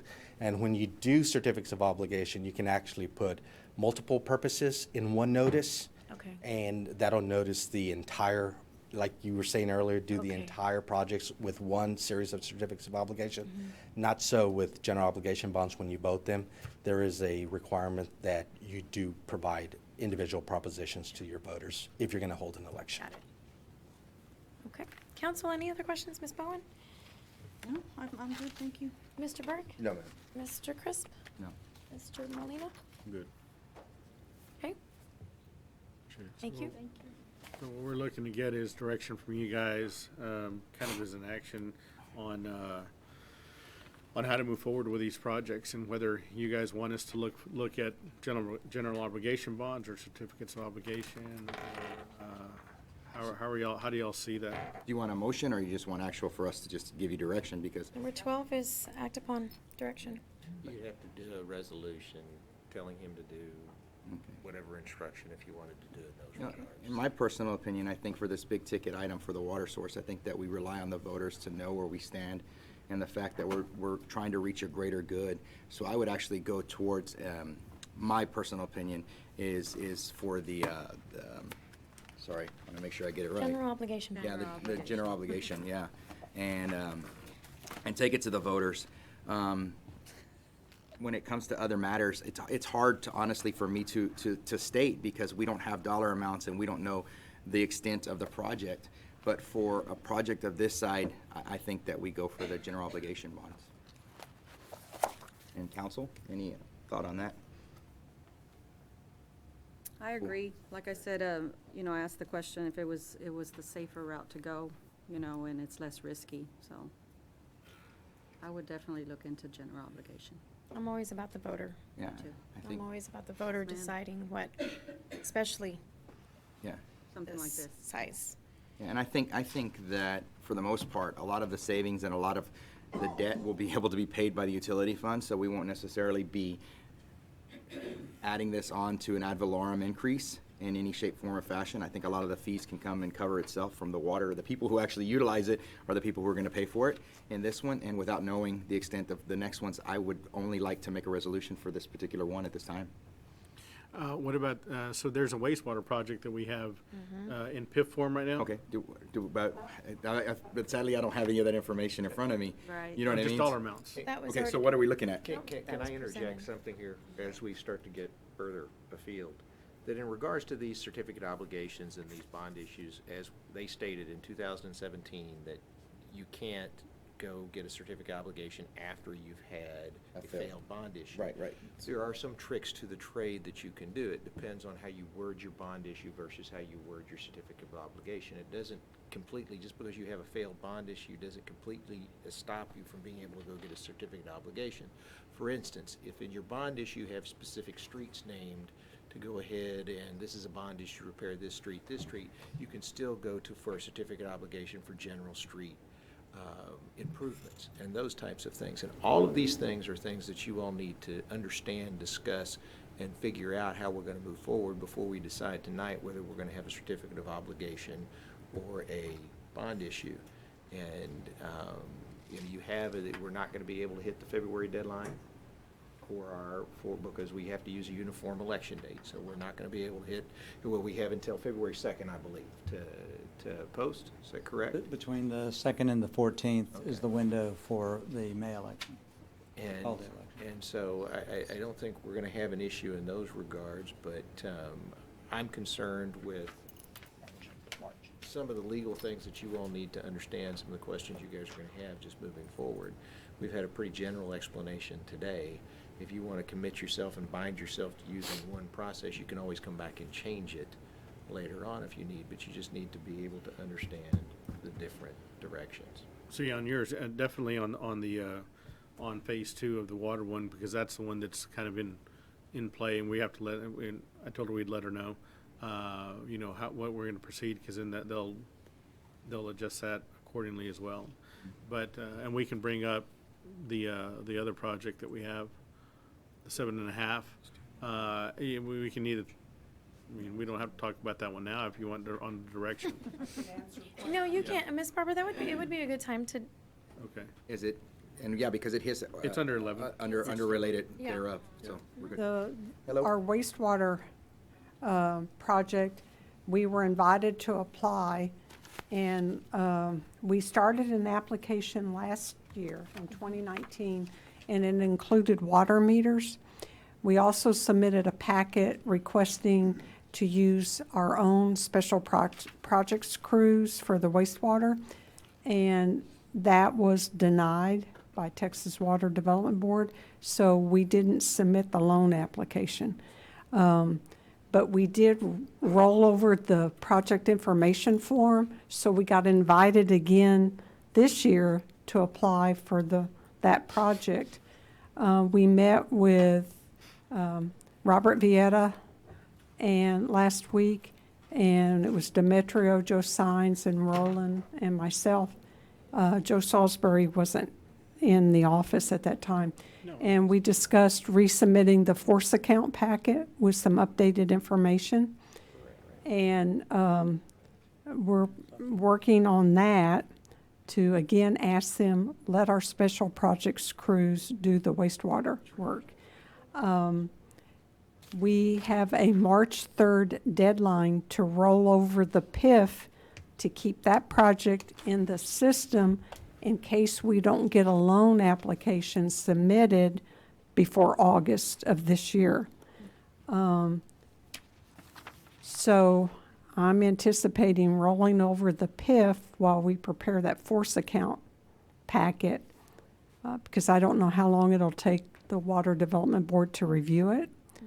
And then we can start the loan application, and in case we hear back quickly and they approve it, then we can submit the application before August. But there's just a lot of multiple deadlines with Water Development Board to keep our projects in the system for the next state fiscal year to be eligible for financial assistance. Ms. Barbara, this is 7.5 million. The budget will change because we're going to take water meters out because of the performance services contract. Yeah, we had talked about removing, and we've gone back and forth on this, whether removing the water meters and keeping that. $7.5 million is not going to cure our wastewater infrastructure, but it's a good chunk to get started. And so, we have different options for the water meters, but for the most part, this one we would bring back again for direction. But the financing options are on number 11. We're still have 11 and 12 open, but we do want to end up getting direction from you guys on this wastewater as well. And the force account has been something that we've gone back and forth with on them. They denied it, and then now they're being more open to it. And so that was part of the discussion today with Mireya at the Texas Water Development Board as well. Because we did have a pre-application conference call meeting with them on the wastewater. That's just a requirement before you submit a loan application.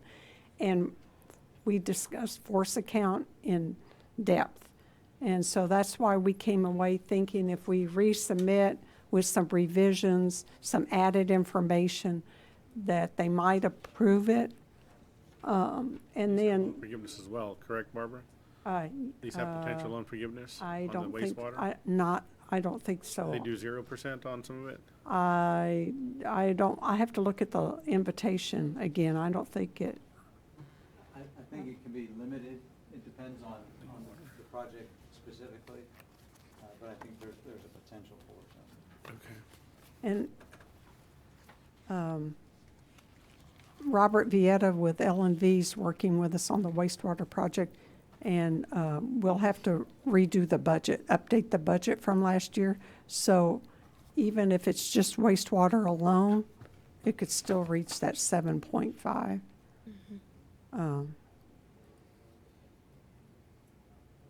But we'll keep you informed as we move along in the different processes. And as we update the project information forms for both projects, we have to redo the worksheets that have to do with, are you a disadvantaged community? And those are worksheets that we input census data and utility billing data, and we use the Water Development Board's formula to calculate household cost factor. And because we provide water and sewer, that bottom number has to be at least a 2 to make us eligible for some loan forgiveness. Correct. So this one, you don't need surveys or anything like that, right? You don't do the surveys? Isn't there, where you go home to home? Well, you No, said the- that's not in this program. Not in this one, okay. No. I'm just thinking of something else then. Okay. Okay, council, any additional questions? Nobody? No.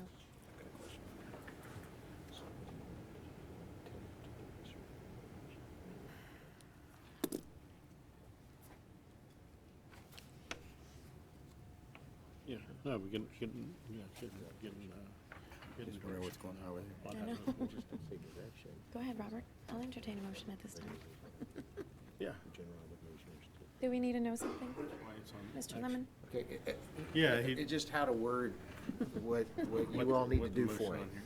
Yeah, and I'm looking for y'all to take action and give me direction as to how you want to do phase 2. A resolution. And it's not necessarily give him direction. Do you all want to go out for certificates of obligation? Do you want to have certificates of obligation? Can make that decision now. General, yes, that's what he's General. asking you guys to do. That's where I'm getting confused about Well, this direction. earlier you were a little fuzzy with that. Well, it's, if that's what he wants you all to do, then. And you want each project as its own No, resolution? Bradley, just- what we're working on now is, working right now is phase 2. Okay. And So yeah, I just need phase that 2. direction on phase 2 so we can move forward Start on and, yeah. financing. You're ready. And work on So it. basically, phase 1 just sits there and waits for all this to kind of. Y'all already Phase 1 is started in phase work, 1. Yeah, phase 1 is already in the, I'm talking about, like, once we get our numbers back, our results back in April, right? Yeah. So that's just gonna sit there on the shelf until all this gets done. Mhm. Like, half started, pretty much, right? Or done, right?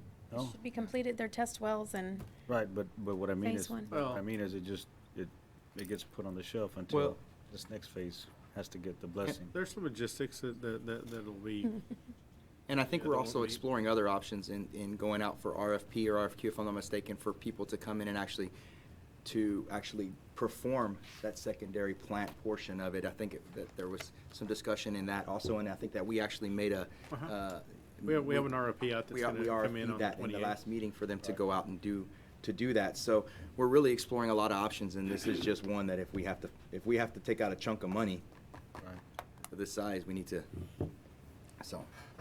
I agree, it'll buy us some time, and basically, it's a lot of money. I mean, so. if. A lot yeah. of money. but phase 1, which y'all approved the 5.5 million, that's already Mhm. what Mr. Norris was talking about. That's already, they took the initiative to begin. So. And the- completion is, I'm sorry, Mr. Norris, September, shovel ready, September 2020, shovel ready. So basically, they're in the process already, phase 1, and then we'll take this hopefully to the voters in November, hopefully. So it'll be the September, October, and hopefully November follow through with phase 2. Yes. I So have it's kind of a perfect, I'm sorry, Ms. Vaughn, question. go I'm ahead. sorry. I have a quick question for Mr. Norris. Regarding the TCEQ approval, does that have to be redone again if you wait the process that we're waiting? So there's 2 TCQ approvals, one for the well, Okay, and we took the, since we're gonna need 2 wells, we have approval for both wells, even though we're Okay. only doing 1. We need no more approval from them. that's it. What we do need is when you submit the plans on the brackish desal plant to TCEQ, and they review those, that's another approval. Another one. That's And what I that'll thought take there was place another one. probably, we get the test results, we do enough design to submit that to them, and then they approve or make comments on the plans. Okay, so we're good at time frame with all that then? Correct. Okay, thank you. Okay, council? Yes, ma'am. Any other questions, Mr. Burke? No, ma'am.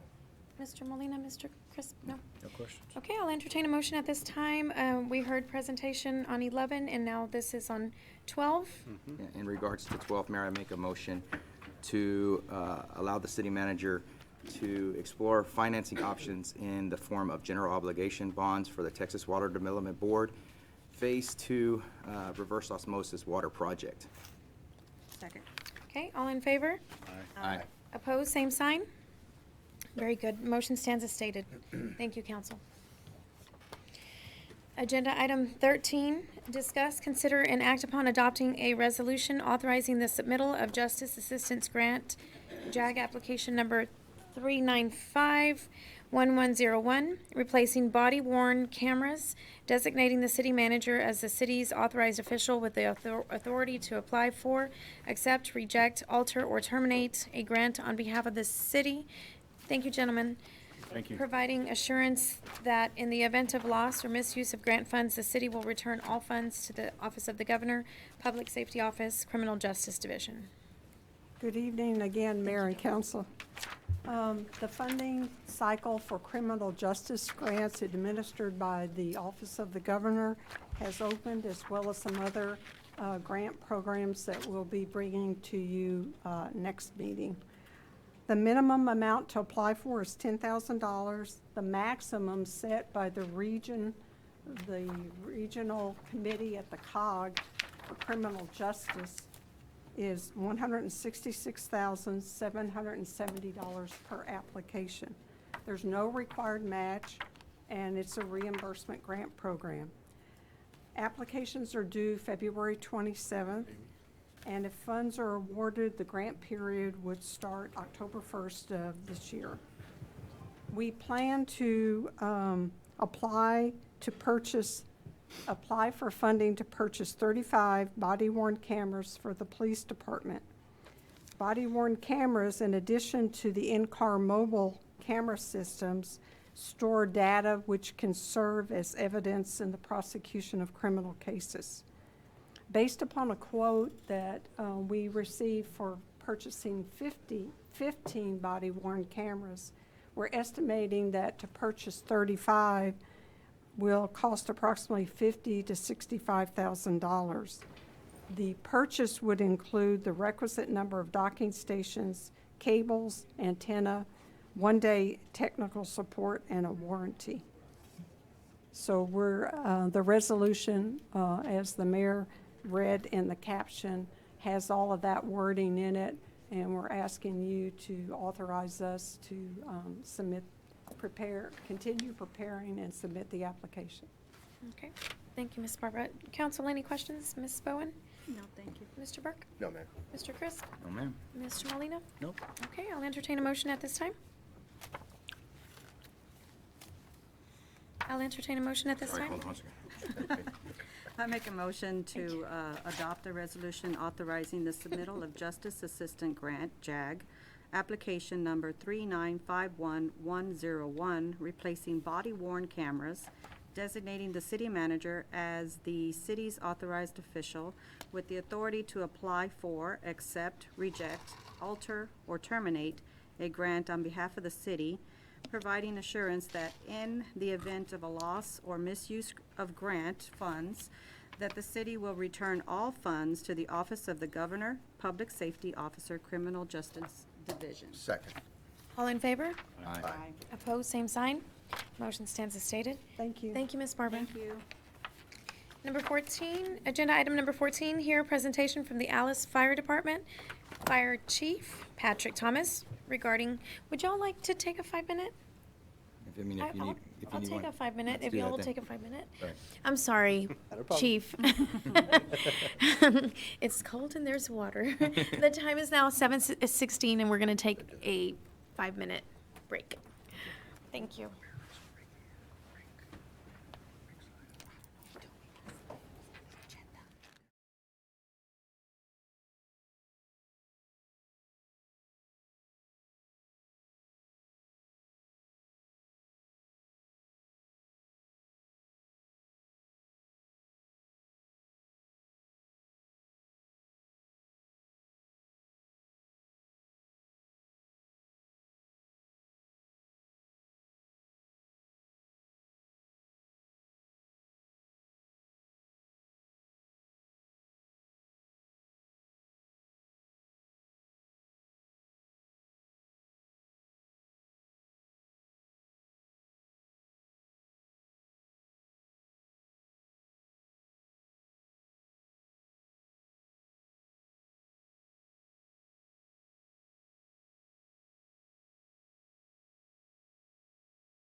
Thanks, Ron. I didn't get the thumbs up. Yeah. Did you just hear what I'm gonna deal with? 'Cause the fucking name was on the side of the ambulance. The time is now 7:23, and we are back in session. Thank you for the 5-minute. Agenda item number 14. Hear a presentation from the Alice Fire Department Fire Chief Patrick Thomas regarding statistics for fourth quarter calls for service. Good evening, Mayor Council.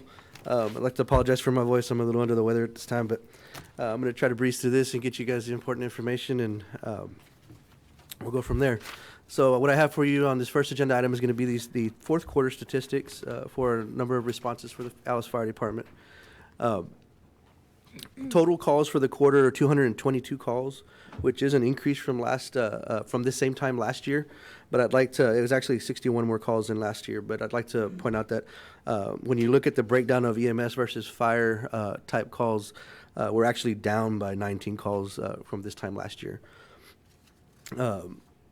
In your packet, you should have this report and the report from 2018 for reference.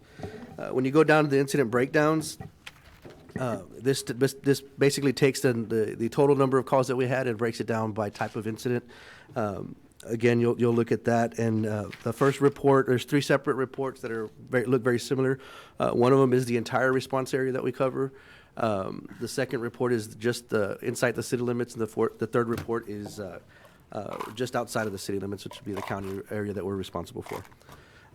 Some of the highlights that I'd like to point out are when you're looking at the general numbers, we're down 19 calls for service.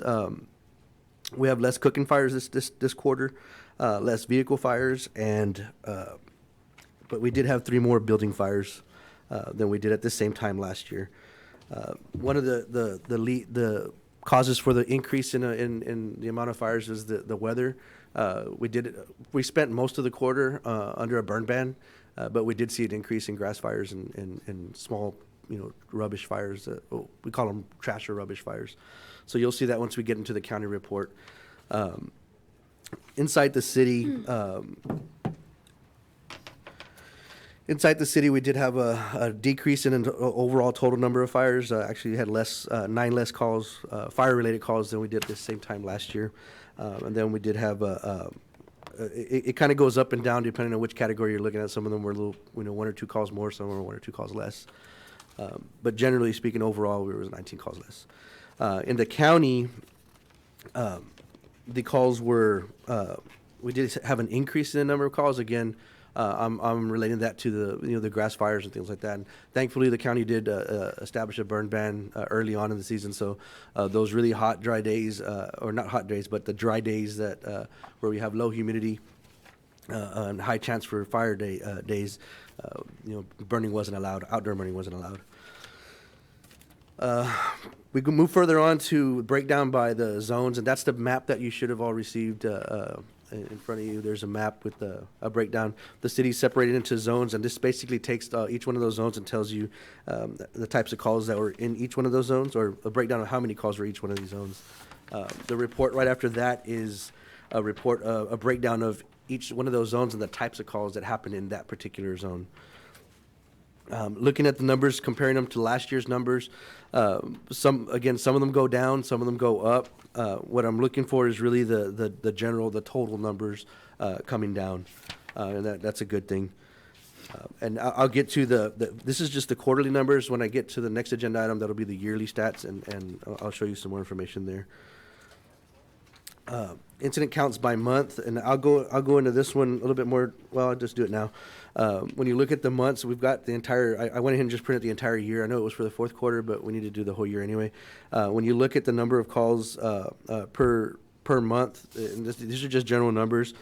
We are up, November, December. If you look at the whole year, May, June, July are high months, and then again in November, December. I don't know exactly why that is, but the only thing that I can think of is there's less people. There's no school those months. Maybe more people are out and about, so there are a higher number of calls those months. Total, for the fourth quarter, the incident types per month, I did include a breakdown of every month and the types of calls that happen per month. And again, you'll see these same reports in the yearly stats as well. So for the fourth quarter, this is some additional reports. This, for some reason, and I do it every quarter, but for this quarter, Monday seemed to be the busy day. Like last quarter was Wednesday, but for some reason, I guess maybe more people were off on Mondays or not going to work or something. I don't know. So that's your fourth quarter statistics, and I guess we can maybe move on to the next agenda item and go over the yearly statistics. Okay, Council, any questions? Mr. Molina? No questions. Mr. Crisp? No, ma'am. Mr. Burke? Yes, I have a question. I was looking, 412 gas leaks, 30 calls. Are we starting to have an issue? Again, it's not our blinds, but the gas lines, the aging gas lines, is that starting to become a? So sometimes it can be aging gas lines. Sometimes it can be maybe a stove, aging appliances. I will tell you that we are a little safer than we were. A couple months back, I don't remember the exact month, but the month that we had to basically shut down gas for the entire city, and we had to go back and when we did that, working with NTEX, they did a really good job of sweeping the entire city. And every single meter had to be inspected, and they did it in a really short amount of time. And I don't remember, city manager may know off the top of his head, but it was really short, and they did Like 3 days. Yeah, like in 3 days they did all of every single one of their meters. And so when they did that, and I can get you guys some more statistics on that, but I know in going over those statistics with Hino Garcia, which is one of our NTEX representatives, after the event, it was kind of amazing to see the number of appliances that got red tagged, or homes that got red tagged for leaks, because they had to check every single resident for leaks. So as far as it being because of aging infrastructure, I'm not sure, but I could tell you, I think we were probably in better off shape than we were before that particular event, because a lot of things that were just waiting for a call to happen for us were identified based on because of their inspections that they did. Okay. Any other questions, sir? No, No? Ms. Bowen? No, thank you. Okay. So we will go to thank you, Patrick. We'll go to agenda item number 15. Hear a presentation from the Alice Fire Department Fire Chief Patrick Thomas regarding statistics for yearly calls for service. Let me catch up my slides. I'm sorry, I forgot I had the slides. That's where I was Jim, lost. I broke it.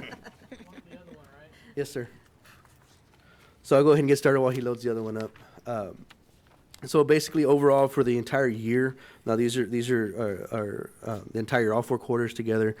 For the year, we had 757 calls, as compared to last year we had 623. So that was an increase of 134 calls.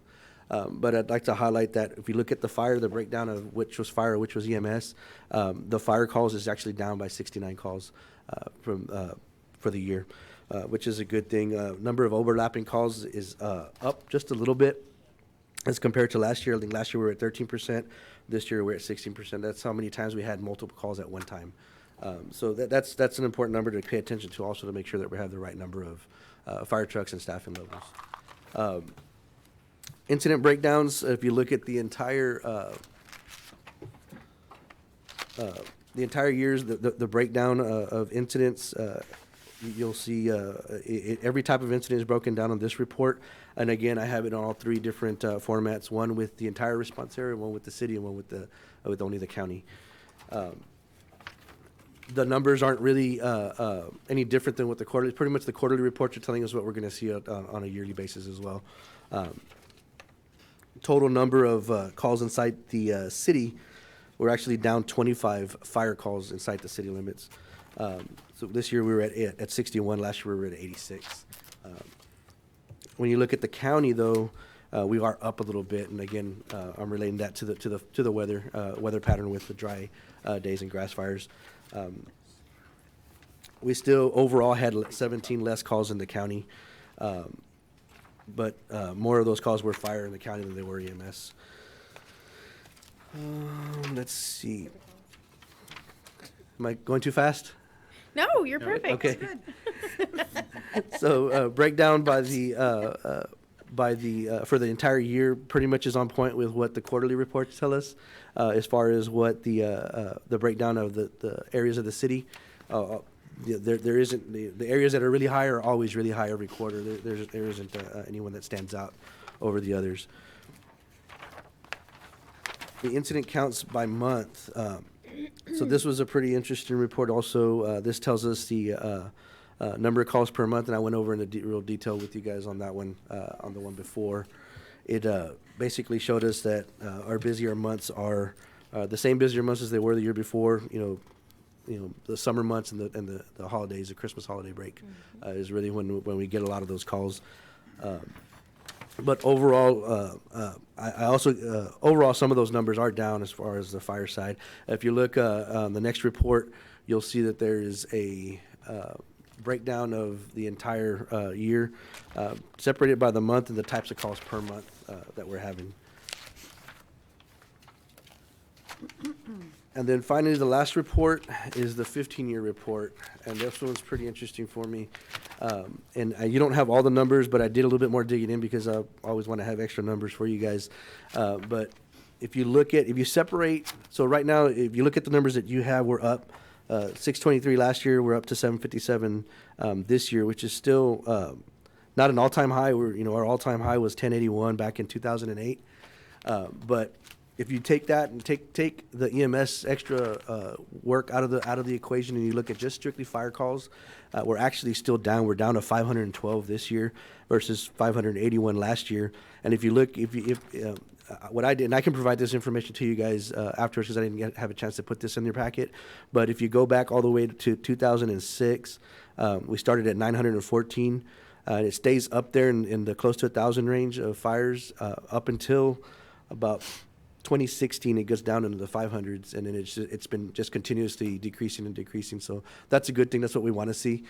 We want to see the fire numbers decreasing, and that's my report. If you have any questions. Questions, council? Mr. Molina? No questions. Thank you, Mr. Patrick. Crisp? I just had a statement, and I wanted to thank you and all the guys out there for doing the job, because another number that's down that we didn't talk about is from dispatch to arrival from last year is down over a minute.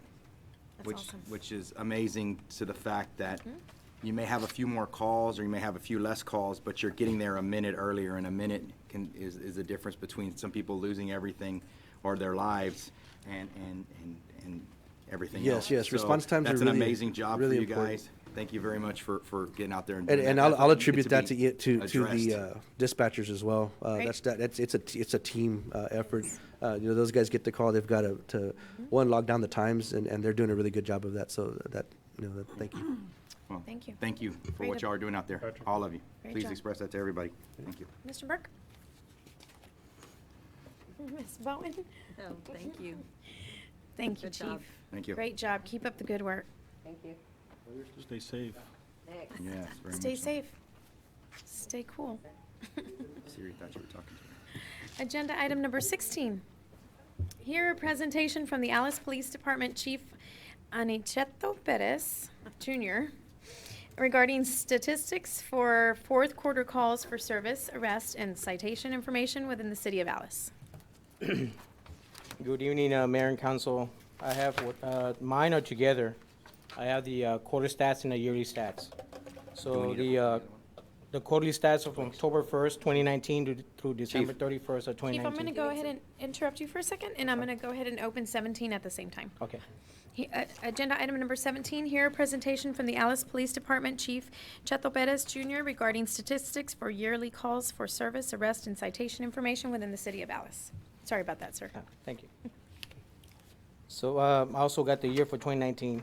The patrol division, they calls for service for October, for the quarter October, they got 1,635. For November, they got 1,687. For December, they got 1,636. For a total for the quarter, 4,958 calls for service. For the year, we had a total of 17,592 calls of service. Juvenile detentions, for the quarter October, we had 25. November, we had 30. December, we had 15. for a total for quarter is 70 juvenile detentions. For the year of 2019, we had a total of 242 juvenile detentions, which were arrests. In adult arrest, for the quarter, October we had 59, November we had 70, December we had 64, for a total of 193. For the year, we had 1,032 arrests, adult arrests. On this, next one is citations and warnings. In November, there's a correction here. So for the quarter of October, we had 95 citations, 100 warnings, for a total of 195. For November, we had 84 citations, 86 warnings, which came to a total of 170. For December, we had 113 citations, warnings, we had 64, for a total of 177. For the year, for the quarter, we had 500 total between citations and warnings, we had 542. Now, the year in citations didn't change.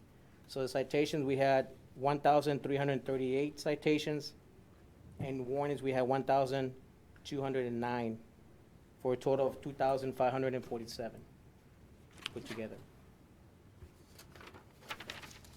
The Criminal Investigation Division, October, for the quarter, they had 294 cases assigned, 5 cases referred to the DA's office, 24 cases referred to the County Attorney's office, 14 cases referred to municipal court, 17 cases referred to juvenile probation, 10 cases cleared by exceptionally, 61 cases closed, 3 were agency assist, 159 cases were actively investigated, 4 felony arrests, 3 misdemeanor arrests for the CID for the quarter, for the month of October. For the month of November, they had 268 cases assigned, 6 cases referred to the DA's office, 12 cases referred to county attorney, 12 cases referred to municipal court, 13 cases referred to juvenile probation, 4 cases cleared by exceptionally, 46 cases closed, 166 cases actively investigated, 5 cases closed by agency assist, 3 felony arrests, 3 misdemeanor arrests for warrants. In December, we had our computer system was being updated for the month of December, and our Dropbox was down at the time, but I still got numbers for those. For the December, for the quarter, we had 196 cases assigned, and it's showing 0 referred to county attorney, and it's also showing 0 for the district attorney's office. And then we had 10 cases referred to municipal court, 8 cases refers to juvenile probation, 2 cases cleared by exceptionally, 17 cases closed, 157 cases actively investigated, 0 case closed agency assist, 3 felony warrants, 2 misdemeanor warrants. Now, the numbers that are supposed to have been in the computer while the system was down, CID, if the system would have been running, they would have had 63 cases assigned to the DA's office, and 91 cases at the county attorney's office.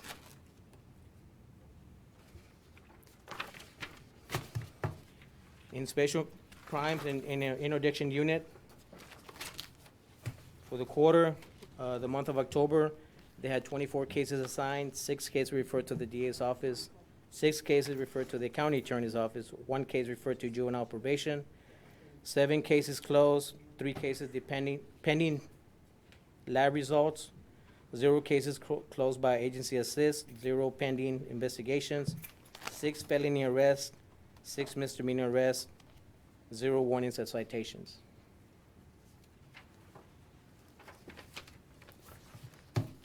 For November, they had 33 cases assigned, 8 cases referred to the DA's office, 4 cases referred to the county attorney's office, 3 cases referred to juvenile probation, 3 cases closed, 3 cases pending lab results, 0 cases closed by agency assist, 4 pending investigations, 9 felony arrests, 15 misdemeanor arrests, 0 warnings and citations. For December, they had 9 cases assigned, and 350 cases assigned for the year. So we can make this a little easier. 1 case referred to the district attorney's office, and for the whole year, they had 112 cases referred to the district attorney's office. 0 cases referred, again, this is the computer was down, but they had 0 cases referred to the county attorney's office. For the year, they had 83 cases referred to the county attorney's office. 0 cases referred to juvenile probation. For the year, they would have had 24. 0 cases closed. For the year, they had 90. 1 case pending lab results. For the year, they had 7. 0 cases closed agency assist. For the year, they had 2. 6 pending investigations. For the year, they have 10. 4 felony arrests. For the year, they had 91. 8 misdemeanor arrests. For the year, they had 120. 0 warnings. For the year, they had 137. Citations, 0. For the year, they had 35. And if a computer would have been up and running and Dropbox working, in case referred to the district attorney's office, would have been 17 for the quarter and 11 for the county attorney.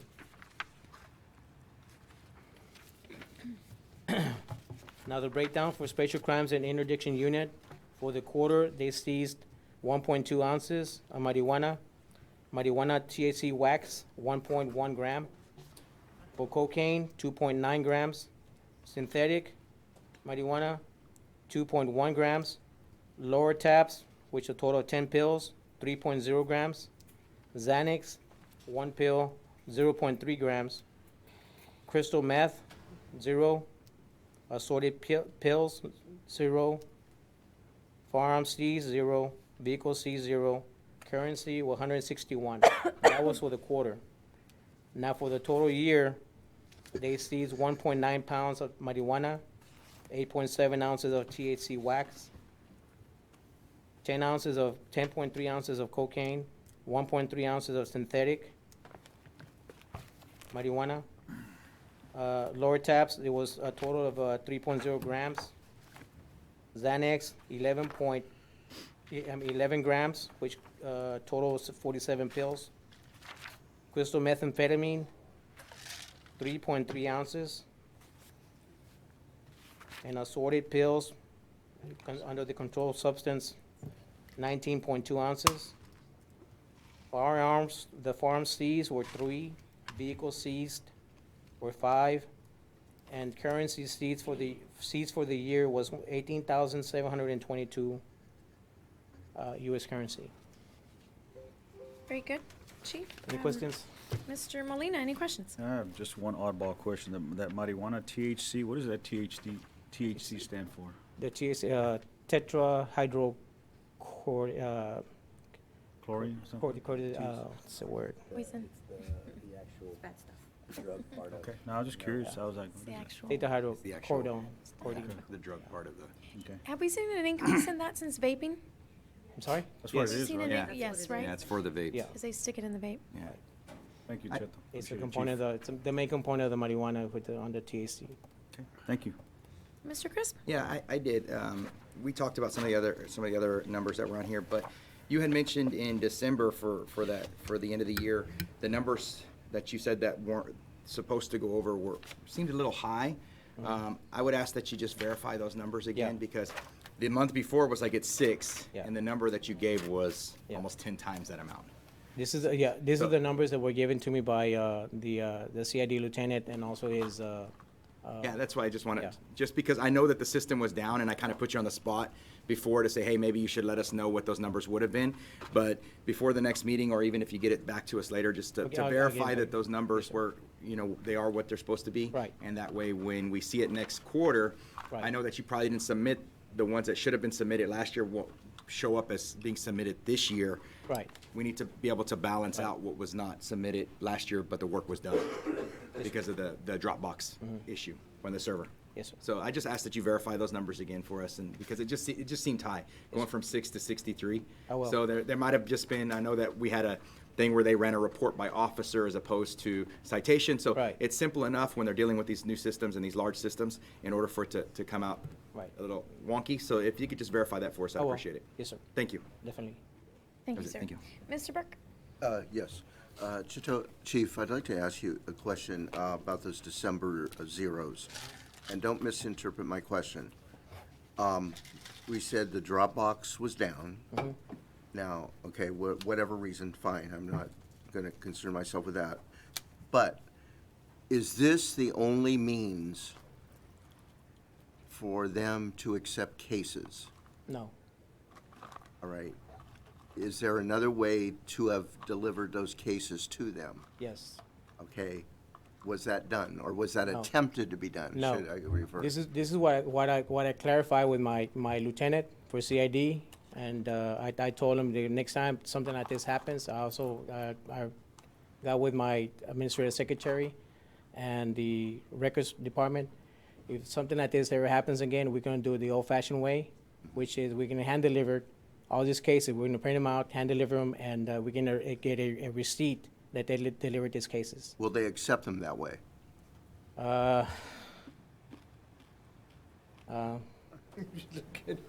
I'm looking at John.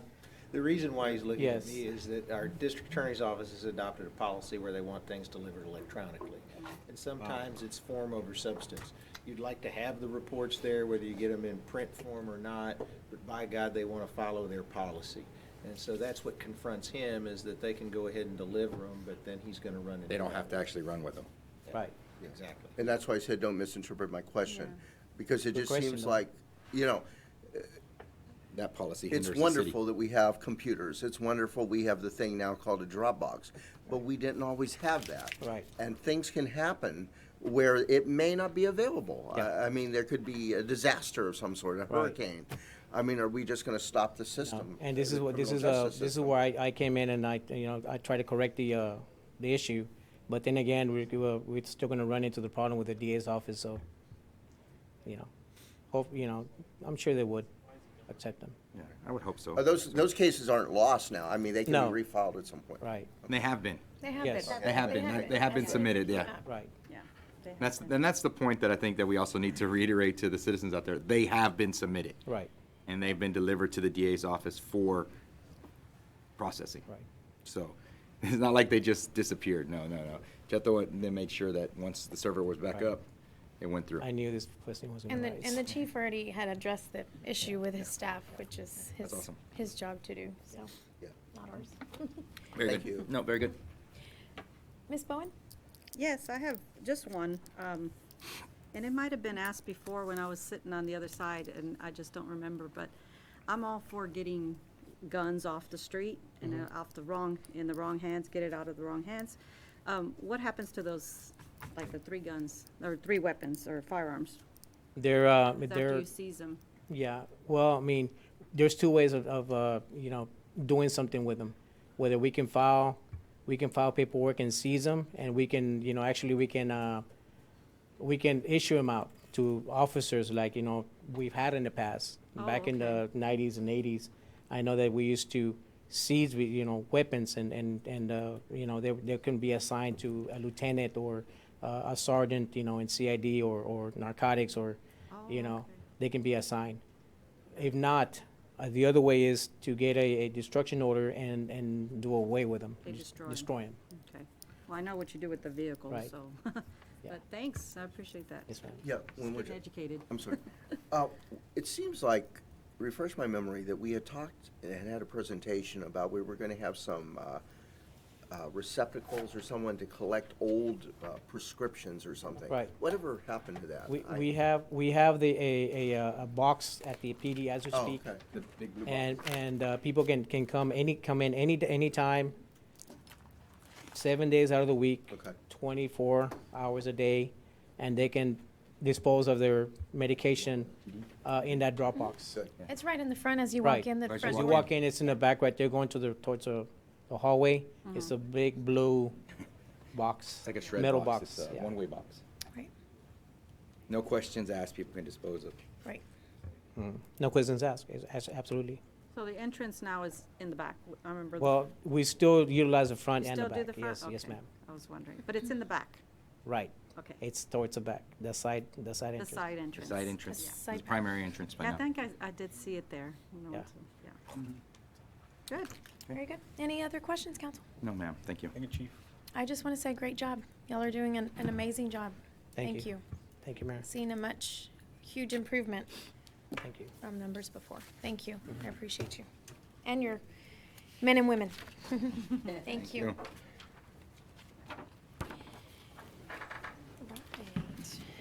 Agenda item 18, here's status report on December 2019, month-ending financial statements and summary of funds and delivery of December 2019 check registers. Good evening, Mayor and Council. Good evening. I know I stand between you and dinner, so I'll try to be brief. Let me see. No, you were buying. Whenever you're ready. If I can get this, let me see. Oh, there you go. This is financials ending December 31st, 2019, which we should be at 25%. It's the first quarter, so general fund right now is at 1,423,778, which is a little bit over 11%.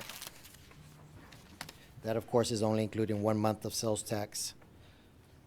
Was the property tax year-to-date budget is 727,896. And year-to-date collection is 212,000. We do have a check that we're expecting from the appraisal district that we've already, a deposit that they've called us on, so that's gonna make a difference. M&O, NINS on Exhibit B shows 1,686,882. Last year, at this time was 1,768,717, so we're about almost 82,000 less than what we were last year at this time. Sales tax year-to-date budget was 1,525,000. We've collected 462,947, which is the October collections. And city manager went over how we have not collected what we were in the past, so I'm not going to beat a dead horse, but on Exhibit C, you can see where in our 2020 budget was 1,016,667, and our actual collection was 876,190, which is the 140,477 that the city manager mentioned before. On Exhibit D, you see actual 2020 versus actual 2019. And actual 2020 was 876,190. And 2019, it was 1,019,900. So we're about 143,710 less than what we were last year at this time.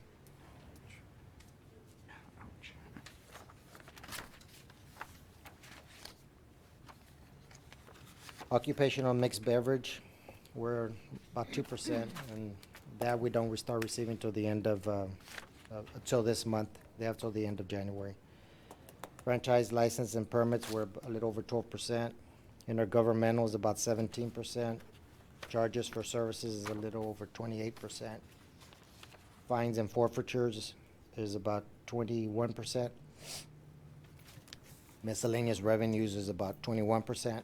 And interfund transfers is right about 24%. Our general fund expenditures is 3,099,648. And we have general service that is a little bit over, and that's due to a TML payment that we had for our insurance. Civil service is a little bit over due to some legal fees. Finance administration is at 33%. That's for the software payment. Our fire department is a little over 25%. Police department is right under. Garage is a little over 25%. And library, 27%. Those are some of the major departments. Exhibit F, revenues versus expenditures. General fund was $1,423,778 for revenues. Expenditures were $3,099,648. So that puts us at on revenues over expenditures at $1,675,870. So it looks pretty bad there, but next month I anticipate it to be a little bit better with the collections of the property tax. And then hopefully sales tax starts picking up. We're gonna monitor that closely. Solid waste was 71,619 in the positive. Utility fund is 312,660. Airport was 2,800. That's with the transfers. Golf course was 4,293, and the negative with the transfers. Hotel occupancy tax fund is 8,907, and the multi-use complex is 7,758, and the negative that's with the transfers. The last slide is not on there. It's not working, but that's Exhibit G. Anyway, I don't know if you'll have it on there either, but it's Exhibit G. Exhibit G. Exhibit G? Come on, Jimmy. 2000. I don't think we have G either No, that's not on there. in here either. There it is. I caught that today and I told him to correct it. So this is Exhibit G. Again, last year, general fund was 588,521, and this year we're 1,675,870. Solid waste, last year was 173,896. 2020 is 71,619. Utility fund was 256,307, and this year in 2020 is 312,660. Airport fund was 15,606 in the negative, and this year it's 2,800 in the positive. Golf course fund was 4,142 in the positive, and 2020 it's 4,293 in the negative. Hotel occupancy tax fund is 18,880 in the negative, and this year it's 8,907 in the positive. The multi-use complex in 2019 was 15,069 in the negative, and this year at the same time was 7,758 in the negative. Those are the financials for the month ending December 31st, 2019. Do you have any questions? Thank you. Ms. Bowen, any questions? No, thank you. Mr. Burke? No, ma'am. Mr. Crisp? Just a quick question in regards to the hotel occupancy tax. We have $1,000 in revenue. We only get those quarterly, right? That's correct. Have we received any for this year? Yes. That's just the interest is the 1,000, so we haven't received an actual payment from them. So just to kind of put that out there, so, okay. That was it for now, thank you. You're welcome. Mr. Molina? No questions. Okay. Thank you. Roland? You're welcome. Appreciate it. Thank you. Thank you. Okay, agenda item number 19, adjourn and or consider an act upon Roland. adjournment. Registers, did y'all do that yet? 1 second.